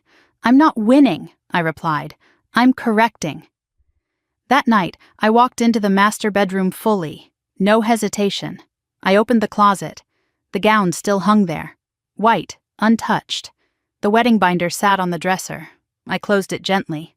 This was no longer about a ceremony. It was about consequence. When I returned to the living room, Victoria was staring at the skyline. "He said if the wedding happened, everything would feel stable," she murmured. "And did it?" I asked. She didn't answer, because it hadn't happened. And stability built on someone else's account was never stability. It was dependence. Later that week, mediation was scheduled. Formal, documented, court-monitored. As I reviewed the updated repayment proposal, I realized something quietly powerful. They no longer argued that I was overreacting. They no longer suggested therapy. They no longer framed me as unstable. The narrative had shifted. Not because I shouted louder, but because I documented better. They thought I wouldn't fight. They thought I feared conflict. They thought stability meant silence. Now they understood something else. Stability can mean evidence, and once evidence enters a courtroom, it doesn't disappear under emotion. It stands. The condo felt different that night. Not fractured. Transitional. Ethan was gone. Victoria was quiet. My parents called less frequently. The wedding date approached without confirmation, and I stood in the center of my living room looking at the city lights flickering beyond the glass. 18 months ago, I said yes because I believed family meant unconditional support. Now I understood something stronger. Support without boundary is surrender, and surrender, once recognized, must be reversed. The case was active, the narrative was public, the illusion was collapsing. And for the first time since they moved in, I wasn't waiting for the next transfer alert. I was waiting for the next court notice. Because this time the future wasn't being drafted in someone else's drawer. It was being filed under my name. And that made all the difference. 30 days began to feel shorter once the case number existed. The week after the complaint was filed, the condo felt hollow in a way it hadn't before. Ethan's suitcase was gone. His cologne no longer lingered in the hallway. The master bedroom door stayed half open now, not shut. Victoria moved through the space quietly, as if every step had weight. I returned to my routines with precision: work, gym, evening calls with my attorney, weekly transaction monitoring. The wedding website quietly disappeared 3 days after the summons was served. I noticed because I had bookmarked it months ago. Now the link returned a blank page. At 9 on Monday morning, I reviewed the certified mail confirmation for the demand letter again. Delivered, signed, received. There would be no argument that they hadn't known. By midweek, Ethan's attorney sent a formal response to the complaint. They denied intent. They denied forgery. They asserted verbal agreement for financial contribution. They suggested mediation to avoid irreparable family harm. Family harm. The phrasing felt calculated. I forwarded the response to my attorney. He replied within the hour. They are posturing. Discovery will be uncomfortable for them. Uncomfortable was an understatement. Discovery meant subpoenaed communications, device logs, bank routing trails, storage unit contents. I wasn't afraid of discovery. I had nothing to hide. On Wednesday evening, my parents invited me to dinner at their house in Naperville. I almost declined, but I knew avoidance would be interpreted as guilt. The dining room felt smaller than I remembered. My mother placed roasted chicken on the table as if nothing had shifted. My father had printed copies of the court filing beside his plate. "You've made this public," he said before the food cooled. "I made it formal," I corrected. Victoria sat across from me, eyes rimmed red but steady. My mother reached for her hand. "She's already lost the venue," she said. "The florist. Half the guests know something is wrong." "The vendors lost deposits too," I said. "They deserve payment." "This could have been settled privately," my father repeated. "It wasn't," I said. He stared at the paperwork. "You're calling your sister fraudulent. I'm calling the transactions fraudulent." Silence stretched across the table. My mother finally spoke. "Victoria told us you agreed to support the wedding financially."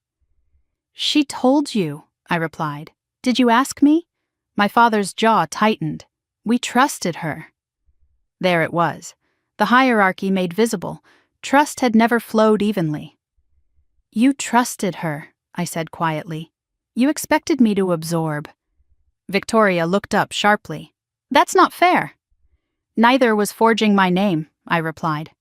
The word forgery hung between us again. My father rubbed his temples. "She was overwhelmed." "Overwhelmed people don't draft guardianship petitions," I said. Victoria's fork clattered against her plate.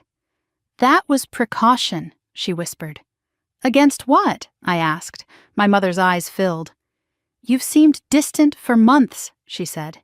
"You barely sleep. You work constantly." "So that justifies control?" I asked. No one answered. On Friday morning, my attorney called. Ethan's counsel had requested emergency mediation. "Not next month, next week." "They're concerned about criminal exposure," my attorney said.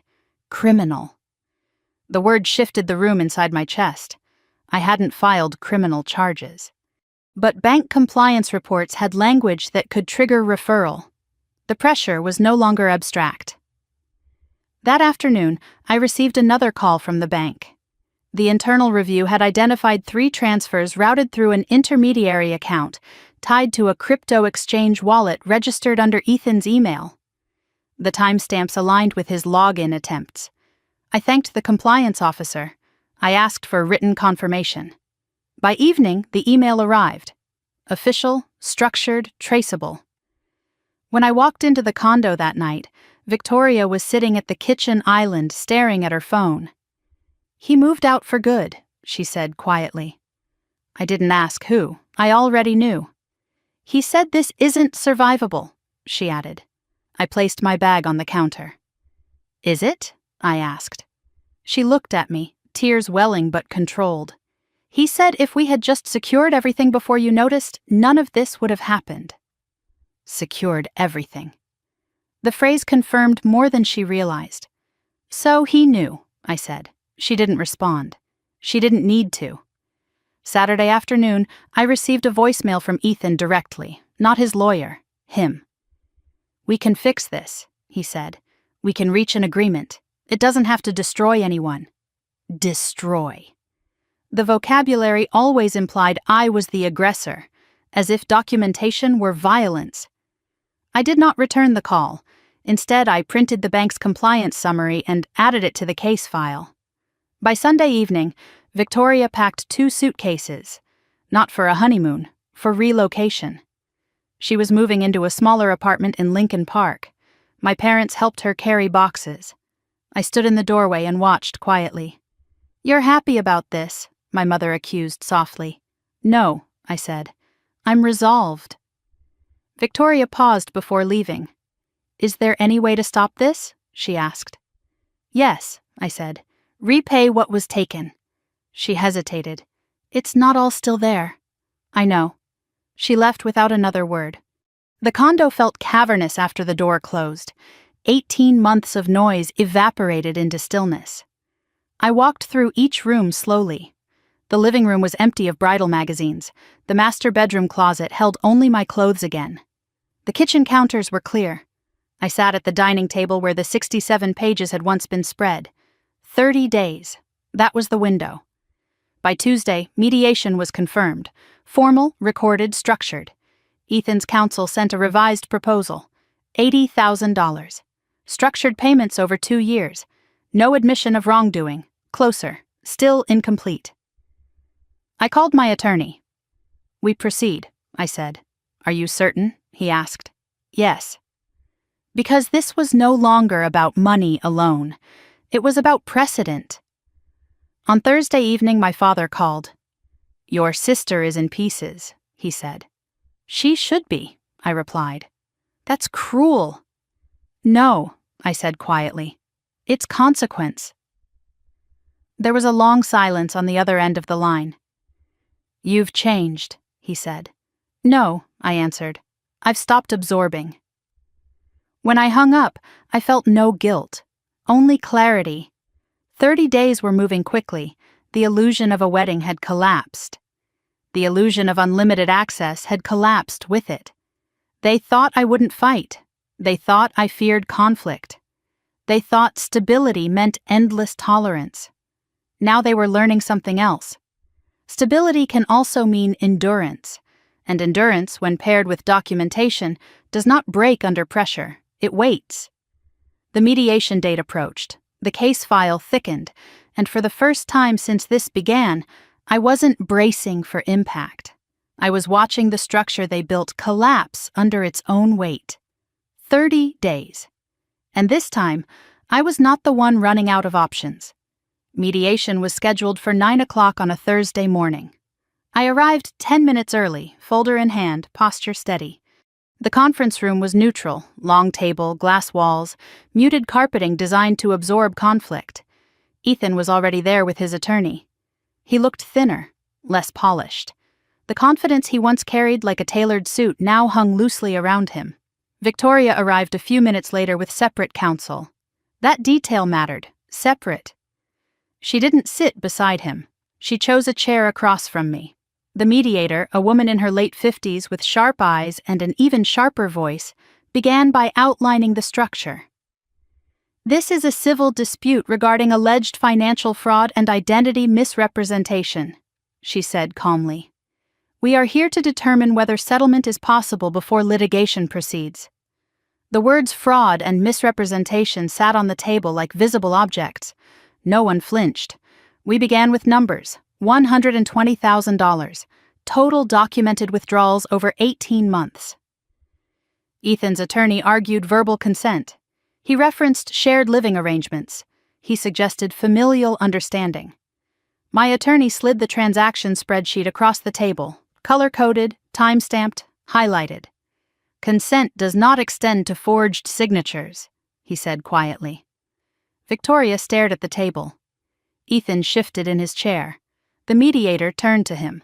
Were you aware of the draft power of attorney? She asked. It was precautionary, he said. Against what? She asked evenly. He hesitated. Financial instability. The mediator looked at me. Has any court or physician determined financial instability? No, I replied. Victoria's attorney spoke next. My client acknowledges poor judgment but denies malicious intent. Poor judgment, not fraud. The language softened deliberately. My attorney responded without raising his voice. Intent will be evaluated through discovery. We are here to discuss repayment. The room went quiet again. Ethan's attorney proposed $80,000 structured over 24 months. No admission of wrongdoing, mutual non-disparagement, confidentiality. I didn't react immediately. I looked at Victoria. She wouldn't meet my eyes.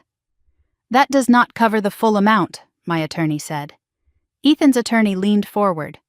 My client's liquidity is limited. Liquidity was sufficient for yacht deposits, my attorney replied.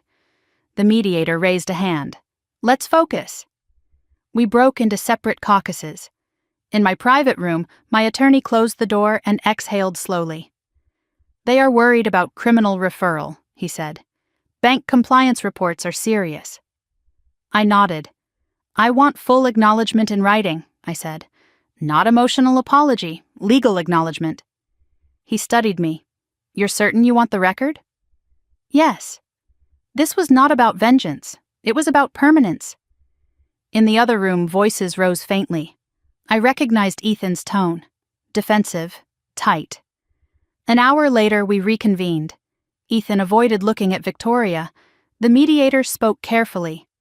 There appears to be internal disagreement regarding strategy. Internal disagreement. That was an understatement. Victoria spoke for the first time. I didn't think it would go this far, she said quietly. It went far when you signed it, I replied. The mediator redirected. Are you prepared to acknowledge unauthorized access to funds?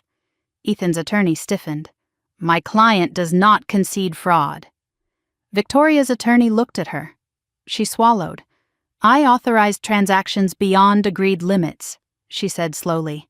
I signed documents without Isabella's consent. The air shifted. Ethan looked at her sharply. You're throwing me under the bus? He snapped.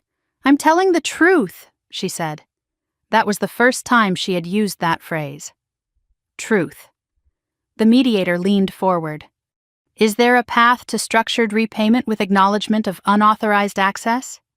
Silence stretched. Finally, Ethan's attorney spoke. My client will consider structured restitution without admission of criminal liability. Not criminal, but restitution. The language had shifted again. The mediator drafted a framework, full repayment, structured over 3 years, automatic monthly transfers, written acknowledgement of unauthorized financial use, no confidentiality clause preventing factual disclosure.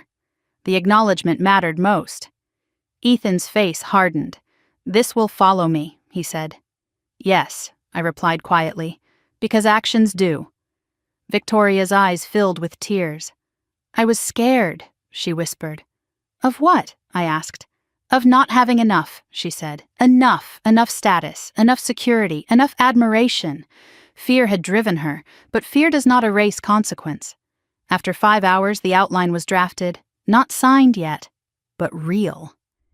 As we stood to leave, Ethan spoke directly to me for the first time that day. "You could have handled this privately," he said. I met his gaze. "You could have asked." He didn't respond. Victoria lingered as the others exited. "I never thought you'd choose court," she said softly. "I never thought you'd choose control," I answered. She looked at me differently then, not as the stable one, not as the financial safety net, but as an equal. The mediator scheduled final review for the following week. If signed, litigation would pause pending compliance. If not, discovery would proceed. On the drive home, Chicago traffic crawled under a gray sky. I didn't feel triumphant. I felt grounded. The condo greeted me with silence. No wedding magazines, no vendor calls, no champagne glasses left on the counter. I walked into the master bedroom and opened the closet. Only my clothes remained. I ran my fingers along the hangers slowly. Control did not feel explosive, it felt steady. Later that evening, my father called. "Victoria says you're negotiating," he said cautiously. "Yes." "Are you willing to let this end?" "It will end when it's repaid." He sighed. "You've become very hard." "No," I said. "I've become clear." He didn't argue. For the first time in months, he didn't defend her. That night, I reviewed the mediation outline again. Full amount, structured, acknowledgement. The case number still existed. The complaint still stood. Nothing had been erased. But the trajectory had changed. They thought I wouldn't fight. They thought I feared conflict. They thought stability meant silence. Now they were learning something else. Stability can mean endurance. And endurance, when paired with evidence, reshapes power quietly. The final documents would be drafted within days. And this time, no one would be signing anything in my name without consent. The narrative had shifted. Not because I shouted louder, but because I documented better. And documentation, once formalized, does not disappear. It becomes record. That was what they feared now, not my anger, my record. The storage unit disclosure came through on a rainy Tuesday afternoon. My attorney forwarded the email with a single line. They responded. Attached was a scanned inventory list from Harbor Lock Storage. Unit registered under Ethan Blake. Access logs included dates and times that matched several large withdrawals from my account. I opened the attachment slowly. Box 1, financial summaries. Box 2, draft legal documents. Box 3, digital backup drives. Box 4, printed email correspondence. My name appeared repeatedly in the item descriptions. Not casually, organized, categorized, prepared. I felt something cold settle in my chest. This was not chaotic behavior. It was structured. I called my attorney immediately. "They kept physical copies," I said. "Yes," he replied. "That strengthens intent." Intent! The word had hovered abstractly until now. Now it had weight. Later that day, we received scanned images of several of the documents stored in the unit. Draft co-ownership application for my condo, power of attorney draft, guardianship petition outline, email printouts between Ethan and a private legal consultant discussing risk mitigation if primary asset holder becomes resistant. Resistant. That was the language. Not concerned, not protective. Resistant.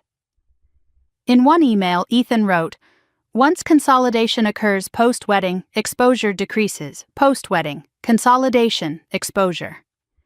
The words blurred together for a moment before sharpening into clarity. I closed my office door and leaned back in my chair. 18 months of slow erosion, months of subtle reframing, and here it was, printed, boxed, stored. When I returned home that evening, Victoria was sitting at the dining table. The mediation outline sat in front of her. She looked smaller than she had during the engagement celebration. "You've seen it," she said. "Yes." Her eyes filled. "I didn't know about the storage unit." I studied her. "Your signature is on the drafts." "I thought they were precautionary," she whispered. "Precaution against what?" I asked. She hesitated. "He said if you panicked, we needed leverage." Leverage.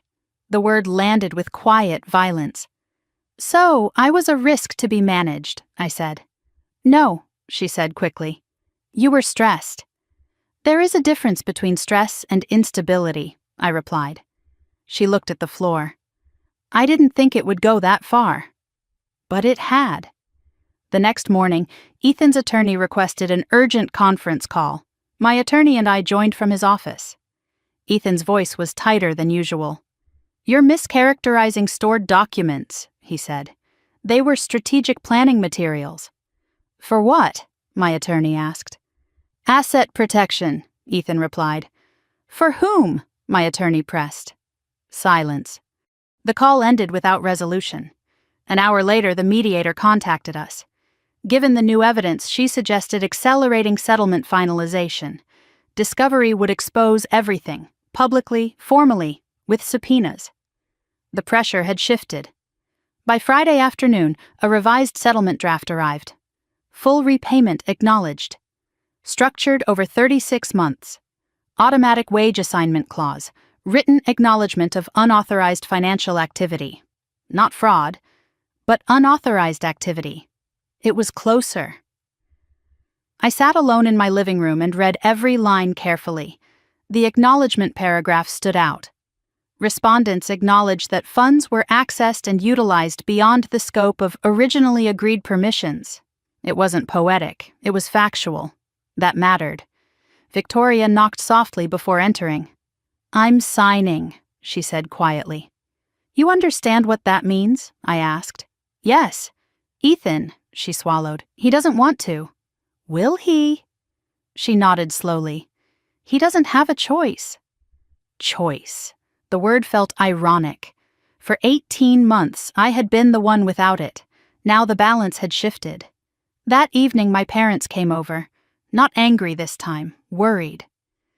My father sat heavily in the armchair. This will follow, Victoria, he said. So will the behavior, I replied. My mother's voice trembled. Is there no way to soften the language? It is already softened, I said. They looked at the acknowledgement paragraph. No admission of criminal fraud, no public statement, just documented unauthorized access. My father exhaled slowly. You're firm, he said. Yes. Not cruel? He added after a moment. No. The difference mattered. Sunday afternoon, final mediation reconvened to execute the agreement. The room felt smaller than before, less combative, more resigned. Ethan signed last. His signature looked hurried. Victoria signed slowly, deliberately. When the final page was notarized, the mediator closed the folder. This resolves the civil dispute pending compliance, she said. Not erased, resolved pending compliance. That nuance stayed with me. As we stood, Ethan spoke quietly. You didn't have to make it this formal. Yes, I said. I did. He didn't argue. Outside the building, rain tapped against the pavement. Victoria paused beside me. I didn't think you'd choose documentation over me, she said. I chose myself, I replied. There was no anger in my voice, only clarity. She nodded slowly. I'm starting to understand that. We walked to our separate cars. When I arrived home, the condo felt different. Not heavy, not tense, transitional. The master bedroom no longer felt occupied by ghosts of bridal planning. The dining table no longer carried stacks of evidence. The documents now existed in a structured legal file. Official, signed, enforceable. That night, I opened my laptop and reviewed the automatic transfer schedule. The first payment would arrive in 30 days, small compared to the total, but structured, trackable, accountable. I sat in silence for a long time. They thought I wouldn't fight. They thought stability meant silence. They thought documentation was unnecessary between family. Now documentation was the only thing holding the structure upright. And it was enough. The illusion of consolidation had collapsed. The illusion of leverage had collapsed with it. What remained was record, and record does not forget. As I turned off the lights and walked toward the bedroom, I felt something I hadn't felt in months. Not triumph, not vindication, control, quiet, complete. And this time, it wasn't being drafted in someone else's storage unit. It was filed under my name, exactly where it belonged. 2 weeks after the settlement was signed, my parents asked me to come to dinner again. "Just us," my mother said on the phone. "No lawyers. No documents." I almost declined, but avoidance had never been my strategy. Their house in Naperville looked the same as it always had. White siding, trimmed hedges.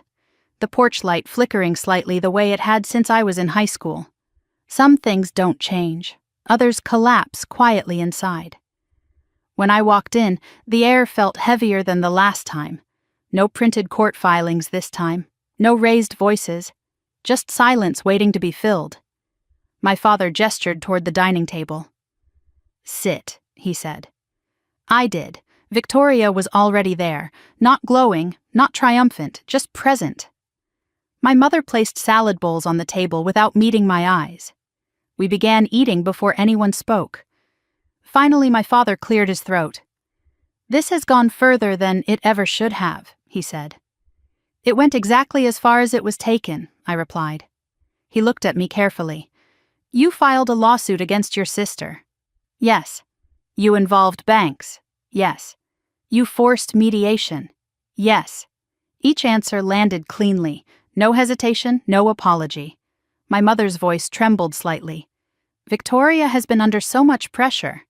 "From what?" I asked. "The wedding, expectations, Ethan's instability." "None of that justifies forged signatures," I said calmly. Victoria's fork paused mid-air. "I signed it," she said quietly. My father looked at her sharply. "You don't have to keep saying that." "I do," she replied. Silence stretched. This was new. Accountability spoken without prompting. My mother wiped her hands on a napkin. "You've always been stronger," she said, looking at me. The word felt familiar.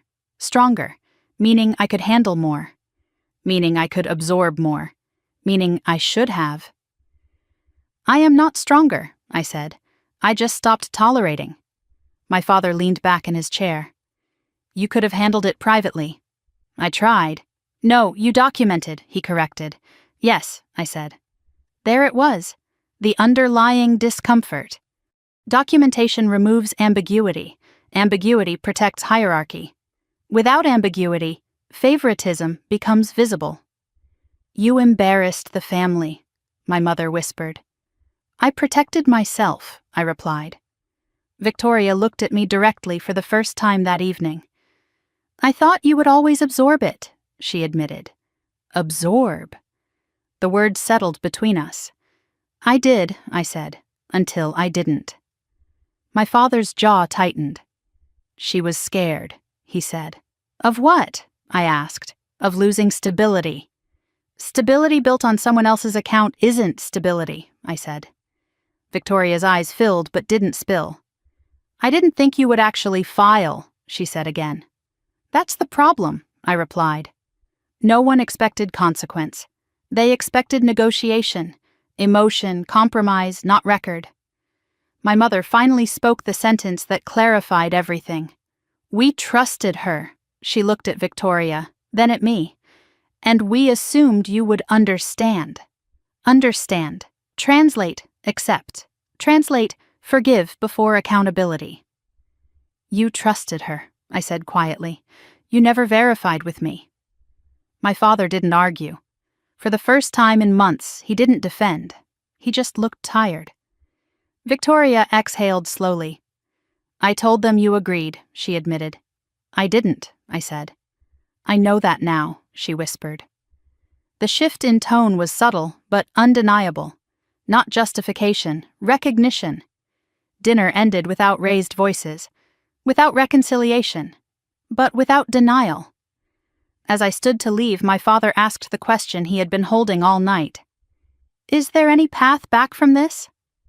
I paused at the doorway. "There was," I said, "before the forged signature." He flinched slightly. The word still carried weight. "I don't hate you," I added quietly, "but I won't erase what happened." Victoria stepped forward. "I don't expect you to," she said. That was new. Expectation had finally changed. On the drive back to Chicago, the highway lights blurred slightly through the windshield. Not from tears, from exhaustion. The house in Naperville would always feel like childhood, but adulthood requires different boundaries. When I walked into my condo, the silence felt earned. No wedding binders, no raised voices, no hidden folders. I sat at the kitchen island and replayed the evening. My parents hadn't apologized, but they had stopped defending. That was movement, small, but real. The next morning I received confirmation that the first structured repayment transfer was scheduled. 30 days, automatic, enforceable. I stared at the notification for a long moment. Not because of the amount, because of the shift. Money was no longer flowing out unmonitored. It was flowing back with documentation attached. Later that week, my mother called again, her voice softer. "Are you okay?" she asked. "Yes." "You don't seem angry." "I'm not." "You seem distant." "I'm clear." There was a long pause. "Your father says you handled this stronger than we did," she said. Stronger. The word returned, but it felt different now, not obligation, recognition. "That's not strength," I replied. "That's boundary." She didn't argue. When I hung up, I felt something subtle loosen. Not reconciliation, but recalibration. They thought I wouldn't fight. They thought stability meant silence. They thought documentation was cruelty. Now they were beginning to understand something else. Stability can mean refusal, and refusal when grounded in evidence is not aggression, it is alignment. That evening I stood in my bedroom and looked around slowly. Everything in its place. No shared drawers, no hidden drafts, no quiet erasure. For 18 months I had mistaken tolerance for love. Now I understood the difference. Love without boundary invites exploitation. Boundary without apology invites respect. The family dynamic had shifted. Not healed, shifted. And sometimes shift is the only honest beginning. I turned off the light and closed the door, not shutting anyone out, just securing what was mine. And this time, no one questioned that right. The first repayment installment was scheduled for the end of the month. It felt strange watching a transfer come toward me instead of away. Not because of the amount, because of what it represented. Acknowledgement. The settlement had paused the civil litigation, but the complaint remained active pending compliance. If payment stopped, the case resumed. Structure. For the first time in nearly 2 years, the structure protected me. 3 days before the first transfer, my attorney called. "There's an issue," he said. I sat down slowly. "What kind of issue?" "Ethan is attempting to separate his liability from Victoria's." Of course he was. "He wants to amend the agreement," my attorney continued, "claiming unequal benefit from the funds." I almost laughed. Crypto transfers traced to his wallet, storage unit under his name, emails referencing consolidation strategy, unequal benefit. "He signed," I said. "Yes, but he's trying to limit exposure." Exposure. The word again. "Does he have grounds?" I asked. "Not strong ones," my attorney replied, "but he may push for revision to reduce personal repayment obligation." I closed my eyes for a moment. Of course. The pattern remained consistent. When pressure intensified, Ethan recalibrated to protect himself. That evening, I received a forwarded email chain. Ethan's counsel had formally requested modification of the repayment structure. They claimed Victoria authorized most expenditures. They attempted to shift primary responsibility onto her. I read the email twice. Then I opened the compliance report again. Crypto wallet linkage, device login timestamps, his email address tied to third-party routing, his notes referencing post-wedding consolidation. The evidence was not ambiguous. The next morning, Victoria called. "I just got the amendment notice," she said quietly. "He's shifting liability," I replied. "I know." Her voice sounded thinner than usual. "He said he didn't know how much was taken." "That's not true." Silence. I didn't realize he was moving funds into his own wallets, she admitted. The admission landed like a final crack in glass. So this wasn't shared equally, I said. No. That one word changed the dynamic completely. It wasn't just manipulation, it was layered manipulation. I met with my attorney that afternoon. We can oppose modification, he said, or we can allow proportional liability restructuring based on evidence. Which is stronger? I asked. Opposition preserves full joint liability, he replied, but restructuring could isolate his exposure and increase compliance pressure. Pressure, that was the currency now. What do you recommend? I asked. He paused. Based on the crypto trace and storage unit evidence, isolating his liability may force faster resolution. I nodded slowly. Then isolate it. That evening, Ethan showed up at the condo without warning. Victoria wasn't there. He stood in the doorway looking more tired than I had ever seen him. "You're enjoying this?" he said. "No," I replied. "You split us," he added. "You split yourself," I said calmly. He stepped inside without waiting for permission. "I never intended for this to spiral," he said. "You drafted guardianship language," I replied. "That was contingency planning. For controlling my assets. For stabilizing chaos." Chaos. The word felt hollow now. "You gambled wedding funds on crypto," I said evenly. His jaw tightened. "It was temporary liquidity strategy." "It was leverage," I corrected. Silence. He looked around the condo as if measuring what he had nearly secured. "You could drop the complaint," he said finally. "I won't. You'll ruin Victoria, too." I didn't draft her signature. That stopped him. He exhaled slowly. "I can't carry the full repayment," he admitted, the first honest sentence he had spoken. "Then you shouldn't have moved the funds," I replied. He left without another word. The next morning, my attorney filed opposition to his amendment. The motion included crypto wallet trace analysis, email excerpts referencing consolidation, storage unit inventory logs. The language was precise, measured, clinical. Ethan's liability would remain documented. By the end of the week, something shifted again. Victoria called late one evening. "He's leaving," she said quietly. "For good." I didn't ask for details. "He said the legal exposure is too high," she added. Exposure. There it was again. "He said he didn't sign up for criminal risk." "I never filed criminal charges," I replied. "But the bank could refer," she said. "Yes." Silence stretched. "I thought if the wedding happened, everything would stabilize," she whispered. Stabilize. The illusion had always been tied to optics. Once married, once consolidated, once publicly secure. But none of that erased documentation. The first repayment installment arrived 2 days later. Not large, but automatic. Scheduled. Confirmed. Victoria texted me afterward. I saw it process. No apology, just confirmation. It was enough. Ethan sent one final email through counsel. He would comply with structured liability pending court ruling on amendment. Translation: he had no leverage left. The narrative had collapsed, not dramatically, gradually, under evidence. That night, I walked through the condo slowly. The air felt different, no tension, no raised voices, no hidden drafts. Victoria had moved into a smaller apartment in Lincoln Park.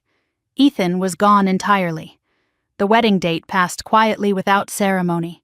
No announcement, no public explanation, just absence. I sat at the dining table and opened the settlement agreement again. The acknowledgement paragraph remained intact. Unauthorized access, structured restitution, automatic compliance triggers. It wasn't poetic. It was powerful. They thought I wouldn't fight. They thought stability meant silence. They thought documentation could be softened through emotion. Now they understood something else. Documentation does not bend. It accumulates. And once it accumulates, it reshapes power. The case wasn't over. Payments would continue for years. But the illusion of consolidation had ended. The illusion of leverage had ended with it. What remained was record. And record, once formalized, does not disappear. It endures. That was the real shift. Not revenge, not destruction, endurance. And endurance, backed by evidence, is impossible to intimidate. For the first time in months, I slept without checking my phone for transfer alerts. Because now, if a transfer occurred, it would be coming back, and this time it would be on my terms. 6 months passed faster than I expected, not because things were easy, because they were structured.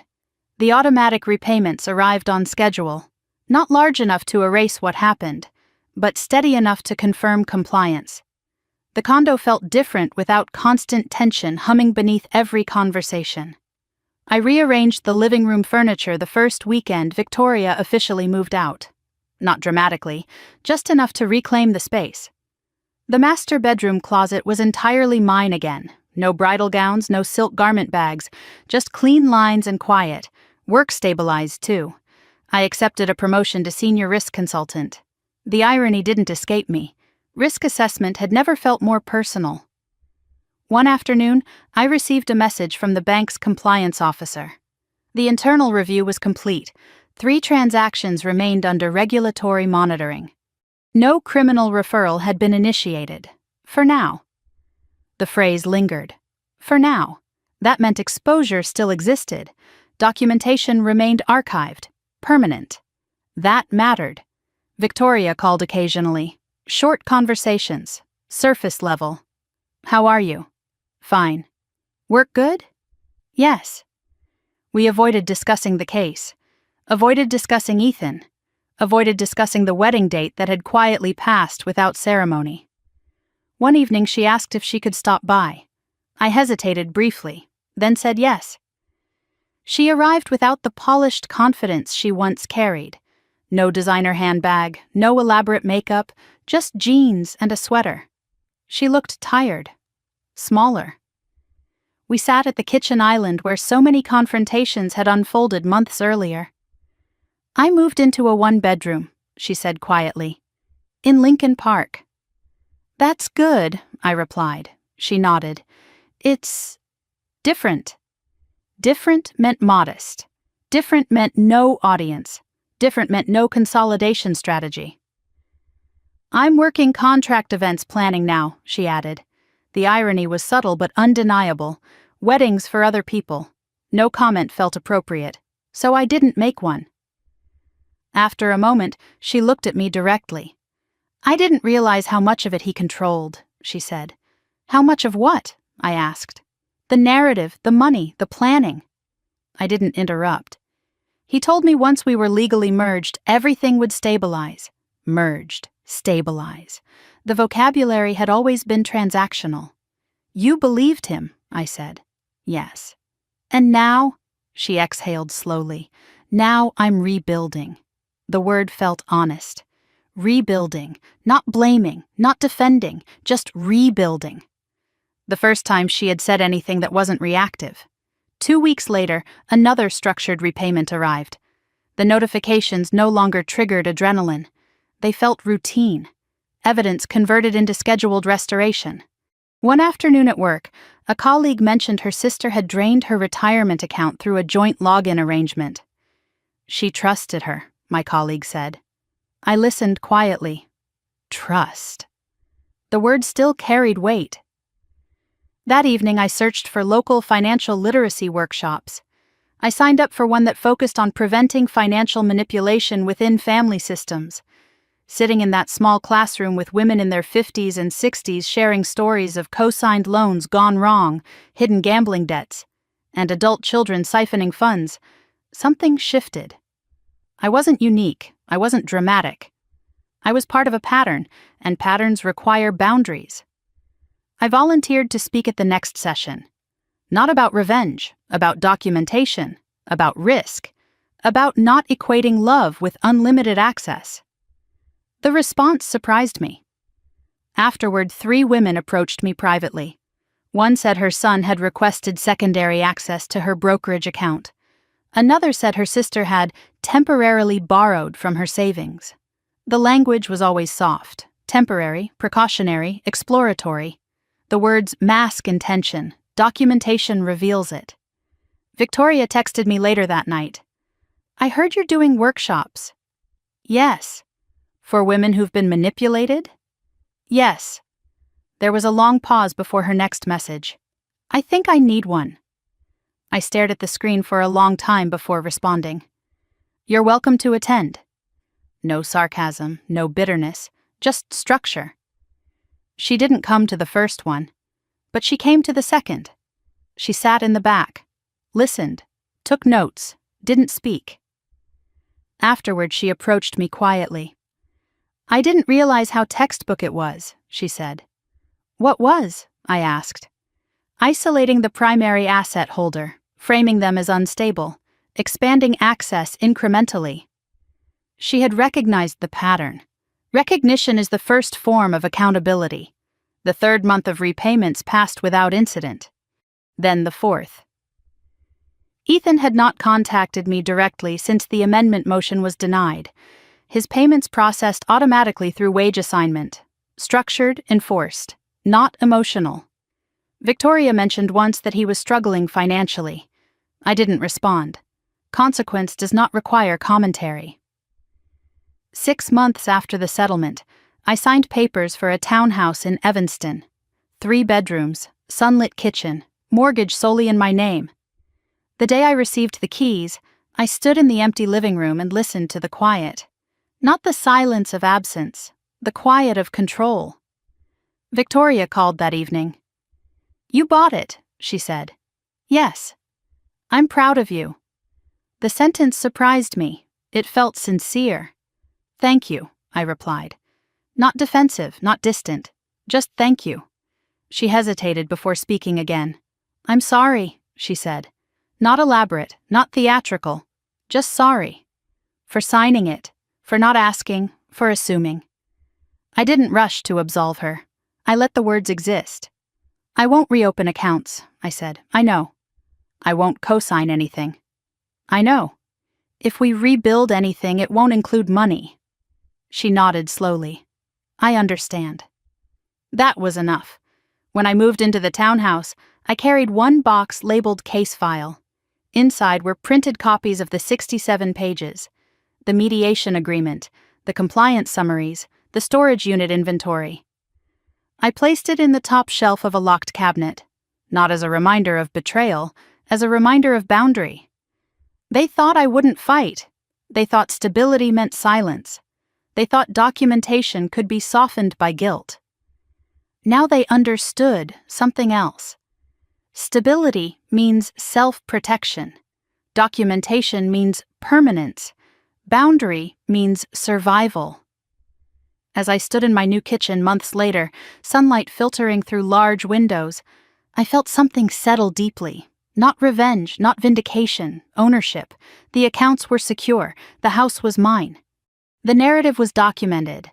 And this time, nothing required consolidation to feel stable. Stability was internal, protected, locked, on purpose. The first morning in my townhouse felt unfamiliar in the best way. No shared keys, no raised voices drifting from another room, no quiet calculations happening behind my back. Just sunlight stretching across hardwood floors and the low hum of my own coffee maker.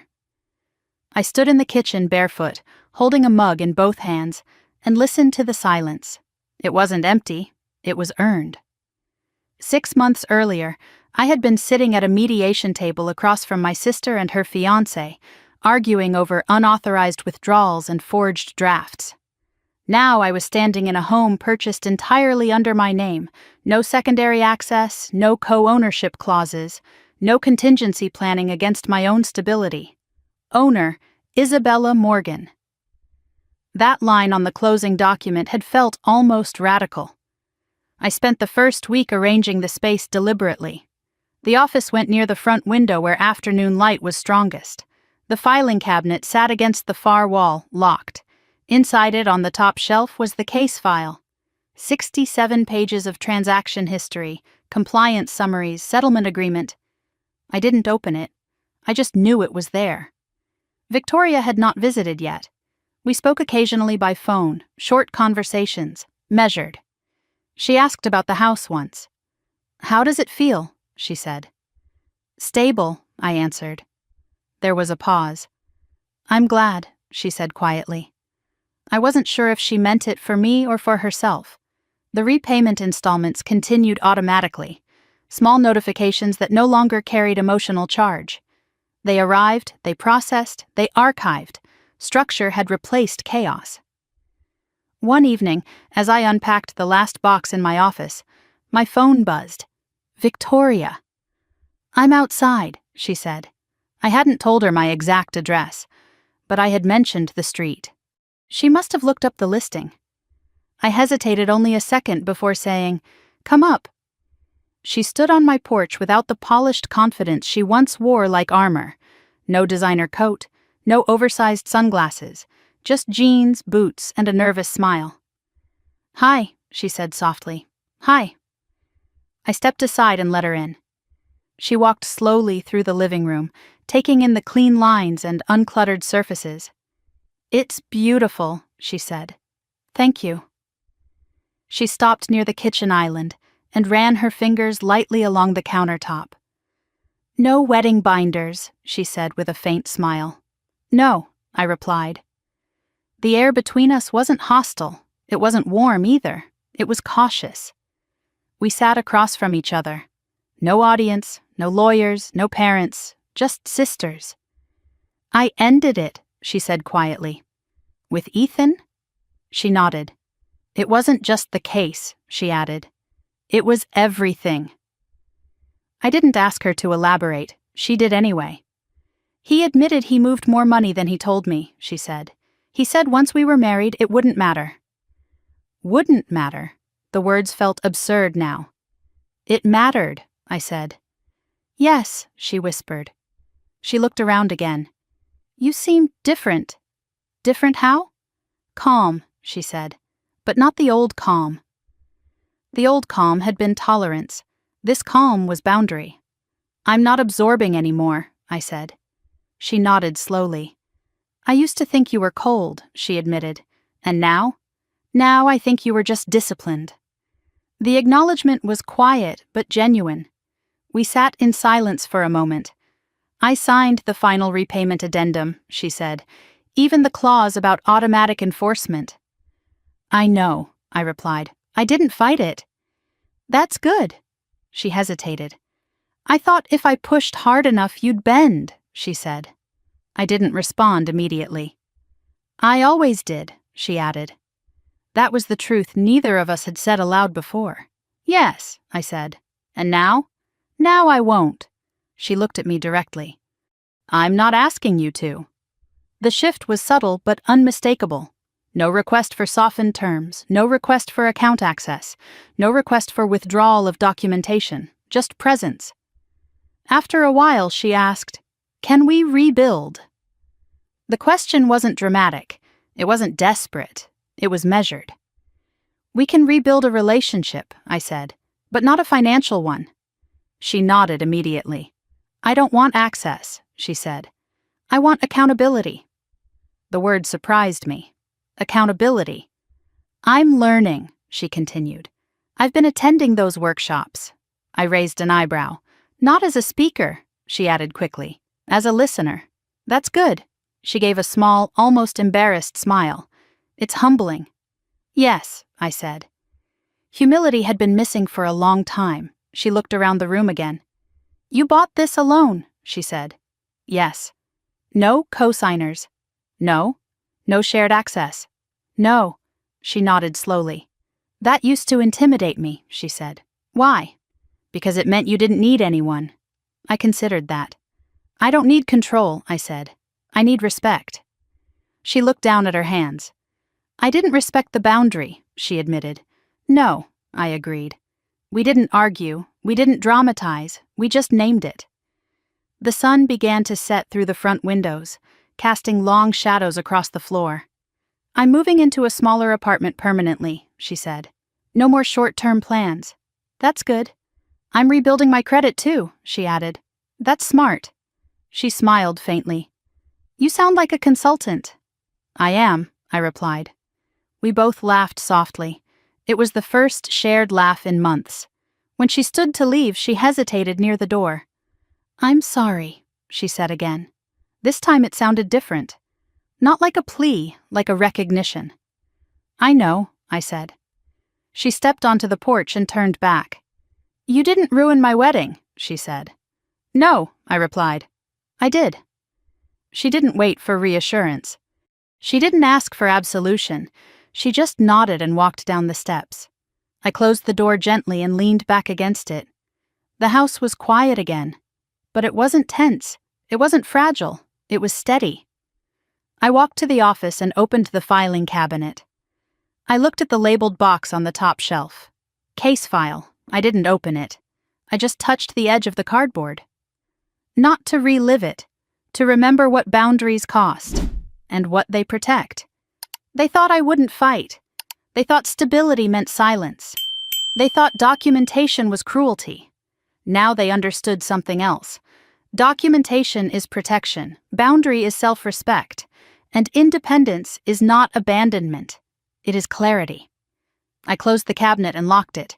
Then I walked back into the kitchen and poured another cup of coffee. The townhouse didn't feel like a fortress. It felt like a foundation. And for the first time in a long time, I wasn't waiting for the next crisis. I was living inside the quiet I had chosen. The first time Victoria came to one of my workshops, she sat in the back row and didn't speak. She arrived early and chose the chair closest to the wall, as if she wanted the option to leave quickly if it became too uncomfortable. I noticed her the moment she walked in, but I didn't acknowledge it. The session was held in a small community center room in Evanston. Folding chairs, coffee in a paper urn, a whiteboard behind me with 3 words written in blue marker: access, control, documentation. The women in the room ranged from late 40s to early 70s. Some had notebooks open. Some folded their arms tightly across their chests. Most carried stories heavier than the room could hold in one afternoon. I began the way I always did. Financial manipulation doesn't start with theft, I said. It starts with permission. Heads nodded. Temporary access, shared passwords, emotional leverage. The language is always soft. Temporary. Precautionary. Exploratory. I didn't look at Victoria, but I felt her listening. We talked about incremental escalation, how secondary access becomes primary influence, how emotional framing, stress, burnout, instability can be used to justify control. One woman in the front row raised her hand. My son says I'm not good with online banking, she said quietly. He wants to manage my retirement account for me. The room went silent. Has anyone evaluated your capacity? I asked gently. No. Have you missed payments? No. Then this isn't about capacity, I said. It's about control. Victoria shifted in her chair. I saw it out of the corner of my eye. Another woman spoke up. My sister needed a loan for her wedding, she said. It was temporary. Temporary. The word echoed again. How long ago? I asked. 2 years. And has it been repaid? The woman shook her head. We talked for 2 hours about boundaries, about documentation, about not equating love with unlimited access.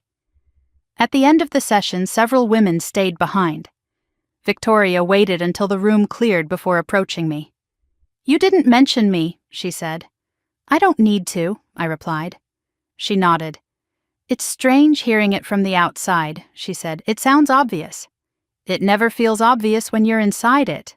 She looked down at her hands. I thought I was helping, she admitted. Were you? I asked. She hesitated. I thought if we consolidated everything before the wedding, we'd look stable, secure. Look stable, I repeated. Yes. Not be stable, she swallowed. No. The distinction mattered. Optics had always driven her. Admiration, image, the illusion of success. I confused access with partnership, she said quietly. And control with safety, I added. She nodded. The honesty wasn't dramatic. It was tired, earned. 2 weeks later, the 6th repayment installment arrived. Structured, predictable. Victoria texted me a simple message afterward. It processed. No apology, no commentary, just acknowledgement. I appreciated that more than anything elaborate. One evening, she asked if I would have dinner with her in her new apartment. I agreed.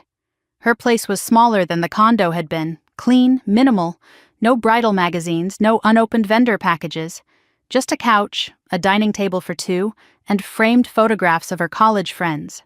No engagement photos, no champagne toasts frozen in time. She served pasta and wine without ceremony. "I sold the ring," she said casually. I looked up. "Used it to pay down part of the settlement." "That was smart," I said. She laughed softly. "You would say that." "Yes." We ate in silence for a few minutes. "I keep replaying the storage unit," she said finally. "What about it?" "How organized it was." "It was strategic," I said. She winced slightly. "He told me once that risk is easier to manage when you isolate the variable," she said. "And you were the variable?" I asked. She nodded. "I thought if I convinced you to share everything, it would remove the risk." "The risk was never me," I said. "I know that now." The difference between knowing and admitting had once been miles wide. Now it was shrinking. After dinner, she walked me to the door. "I don't expect us to go back to how we were," she said. "We won't," I replied. "Is that bad?" "No." She looked confused. "It's honest." Honesty had replaced illusion. That was progress. Later that month, I received an email from one of the workshop attendees. She had confronted her daughter about shared credit card access, removed it, set boundaries. "I feel guilty," she wrote, "but also relieved." Relief and guilt often traveled together, I responded carefully. Guilt fades when safety stabilizes. The words felt true, not theoretical. Victoria attended the next workshop too. This time she spoke. "I signed something without reading it carefully," she told the group, "because I trusted the person who drafted it." The room was silent. "I thought I was protecting us," she continued, "but I was participating." Participating. The accountability was clear. No one judged her. Several nodded in recognition. Afterward, she looked lighter, not absolved, just aligned. The repayments continued. Automatic, trackable. The legal file remained in my locked cabinet, unopened, but present. One Saturday morning, Victoria helped me plant flowers in the small backyard of the townhouse. We worked quietly, dirt under our nails, no spreadsheets, no transaction logs, just soil and sunlight. "At least you're not auditing the fertilizer receipts," she joked. I smiled. "Not yet." We both laughed. It wasn't the laughter of avoidance. It was the laughter of distance from crisis. When she left that afternoon, she paused at the gate. "Thank you for not cutting me off completely," she said. "I didn't cut you off," I replied. "I cut off access." She nodded slowly. "I see the difference now." That was the real shift. Not forgiveness, understanding. They thought I wouldn't fight. They thought stability meant silence. They thought documentation was cruelty. Now they understood something else. Documentation is protection. Boundary is not punishment. And family without access can still exist. That night, I sat alone in my living room, lights dim, city quiet beyond the windows. The case file remained untouched in the cabinet. The repayment schedule continued. Victoria was rebuilding her life without illusion. And I was living mine without fear. The accounts were locked. The doors were locked. But the relationships were not. They were simply defined. And definition, I had learned, is what keeps love from turning into leverage. I turned off the lights and walked upstairs. For the first time in a long time, nothing felt precarious. It felt steady, chosen, protected, and finally, honest. The repayment schedule marked the months more clearly than any calendar ever had. Month 7, month 8, month 9. Each transfer arrived on the same day, at nearly the same minute, as if structure itself were keeping time for us. The notifications no longer made my pulse spike. They felt routine, predictable. Accountability converted into automation. One evening, as I was reviewing quarterly reports at my desk, an email from my attorney appeared. Subject line, Compliance Update. I opened it slowly. Ethan had attempted once more to modify his personal liability through a separate petition. The court denied it. Joint responsibility remained intact. I read the attached order carefully. Clear language. No ambiguity. Obligation remains binding. I closed the laptop and leaned back in my chair. There would be no quiet revision of history. Documentation held. A few days later, my father called. His voice sounded older than I remembered. "Your mother and I have been talking," he said. "That's good," I replied. "We handled this poorly," he admitted. It wasn't an apology, but it was acknowledgement. "We should have asked you directly," he continued, "instead of assuming." Assuming. The word carried weight. "I would have told you the truth," I said. "I know that now." There was a long pause. "I think we relied on you too much," he said quietly. Relying had once felt like praise. Now it felt like burden. "I won't carry what isn't mine anymore," I replied. He didn't argue. Later that week, Victoria invited me to attend a small networking event she was organizing for her event planning clients. It wasn't a wedding, it was a corporate fundraiser. She had rebuilt her professional identity quietly. No grand announcements, no curated social media presence, just work. When I arrived, she greeted me with a steady smile. "Thanks for coming," she said. "Of course." The venue was modest but elegant. Nothing excessive, no unnecessary grandeur. As she moved through the room greeting clients, I noticed something different. She wasn't performing. She was listening. She wasn't selling a fantasy. She was managing logistics. Control had shifted from illusion to competence. Later that night, after the event ended, we sat at a small table near the exit. "I thought status was safety," she said quietly. "It isn't," I replied. "I know that now." She looked at me carefully. "I don't blame you anymore," she said. "For what?" "For filing." I studied her expression. There was no resentment in it, just clarity. "I don't blame you for locking the accounts," she added. I nodded once. That mattered. The repayment notification for month 10 arrived the following morning. Automatic. Clean. Logged. I archived it without comment. That afternoon I received an email from one of the women who had attended my workshops months earlier.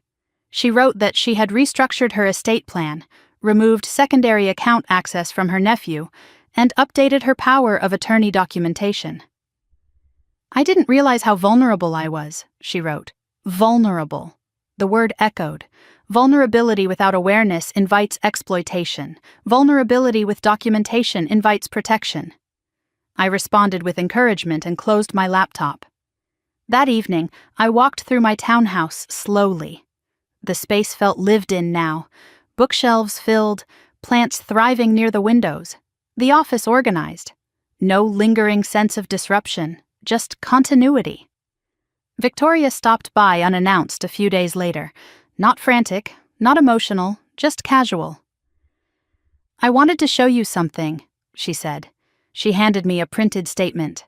Her credit score report. Improved. Incrementally. "I'm rebuilding," she said. "I see that," I replied.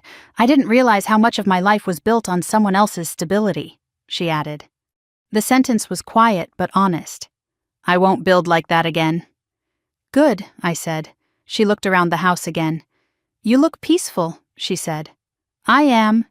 She smiled faintly. "You don't seem angry anymore." "I'm not."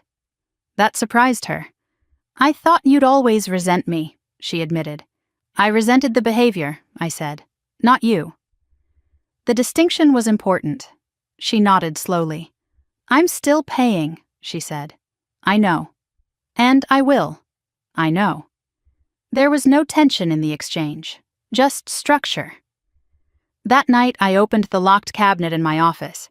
I removed the box labeled case file and set it on the desk. I flipped through the 67 pages slowly. The highlighted totals, the crypto routing, the compliance summaries, the mediation agreement with its clean acknowledgement paragraph. It no longer felt like a wound. It felt like documentation of a boundary crossed and corrected. I placed everything back in order and locked the cabinet again. Record does not require constant revisiting. It requires preservation. The next morning, my mother called. "We're hosting Thanksgiving," she said cautiously. "We'd like you to come." I hesitated only briefly. "I'll be there." It would be the first major holiday since the wedding had collapsed. No fiancé, no bridal planning, no curated narrative, just family. That evening, Victoria texted me. "I'm nervous about Thanksgiving." "Why?" "Because it's different now."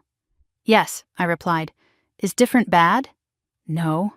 Different meant honest. Thanksgiving arrived with crisp air and subdued conversation.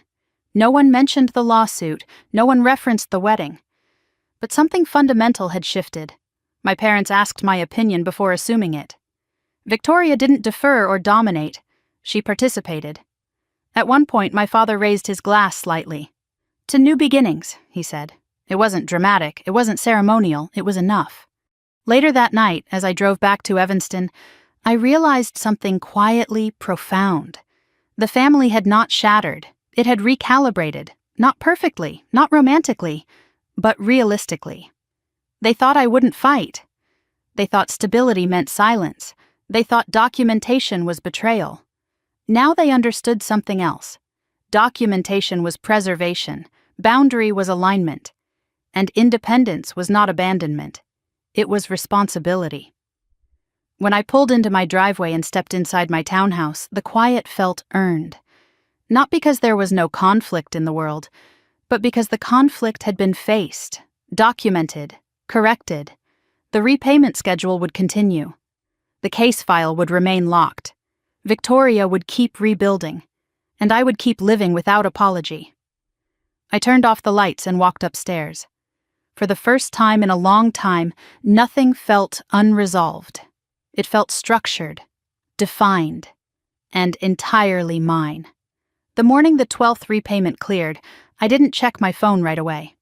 I was standing in my kitchen, sunlight pouring across the counter, coffee steaming in my hand, when the notification finally buzzed. For a moment, I just let it sit there. Not because I was afraid, because I no longer needed to react. When I did open it, the amount processed cleanly, on time, automated, no pleading messages attached, no dramatic texts. Just structure doing what structure is designed to do. I set the phone down and looked around my townhouse slowly. The hardwood floors, the framed abstract painting above the couch, the small herb garden thriving near the back window.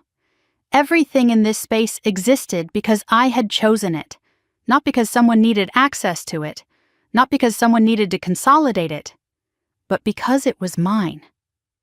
6 months ago, I had stood in a mediation room listening to my sister admit she signed documents she didn't fully understand. A year ago, I had stood in my own condo holding 67 pages of transaction records while my family accused me of overreacting. 18 months ago, I said yes because I thought helping meant proving love. Now I understand something different. Helping without boundary is not love. It's surrender. I walked into my office and unlocked the cabinet. The case file still sat on the top shelf. I took it down carefully and opened it for the first time in weeks. The highlighted numbers, the crypto routing logs, the acknowledgement paragraph in the settlement agreement. Respondents acknowledged that funds were accessed and utilized beyond agreed permissions. It wasn't dramatic language. It didn't need to be. It was permanent. I closed the file and placed it back in the cabinet. Then I changed the lock code, not because I expected anyone to break in. Because I could. Control feels different when it's chosen, not reclaimed. Victoria came over that afternoon without calling first. She stood on the porch holding a small potted plant. "For the backyard," she said. I stepped aside and let her in. She walked through the living room slowly, like she always did now, Not as someone measuring what she could take, but as someone appreciating what exists. "You look lighter," she said. "I am," I replied. She set the plant on the kitchen counter. "I made my last independent credit payment today," she said quietly. "Good." "I never thought I'd say this," she added, "but the structure saved me." I studied her. "In what way?" "It forced me to see it," she said. "All of it, the way I justified it, the way I let someone else steer." She wasn't crying, she wasn't dramatic, she was clear. "I thought you were being cruel," she continued, "when you locked everything." "I wasn't." "I know." She looked around the room. "I thought stability meant being attached to someone with more," she said. "Now I think it means being accountable for what's yours." "That's closer," I replied. She smiled faintly. "I don't need access," she said again. "I just need honesty." "And you have that," I said. When she left, the house felt exactly as it had before she arrived. Not shaken, not tense, just steady. Later that evening, I walked into the backyard and planted the small pot near the fence. The soil was cool, the air was quiet. I pressed the earth down firmly around the roots and stood up slowly. I thought about the day I locked all my accounts. How extreme it had felt. How final. How terrifying it seemed to choose documentation over emotional harmony. But harmony built on silence isn't harmony. It's imbalance waiting to collapse. They thought I wouldn't fight. They thought stability meant silence. They thought that because I was disciplined, I would also be compliant. They confused calm with weakness. They confused love with access. They confused family with entitlement. What I learned at 32 is simpler than any court filing. Family is not unlimited access. Love is not financial permission. Trust requires boundaries. And independence is not cruelty. It is clarity. When I walk through my house now, I don't feel like I reclaimed something stolen. I feel like I defined something that had never been properly defined before. My accounts are secure. My home is in my name alone.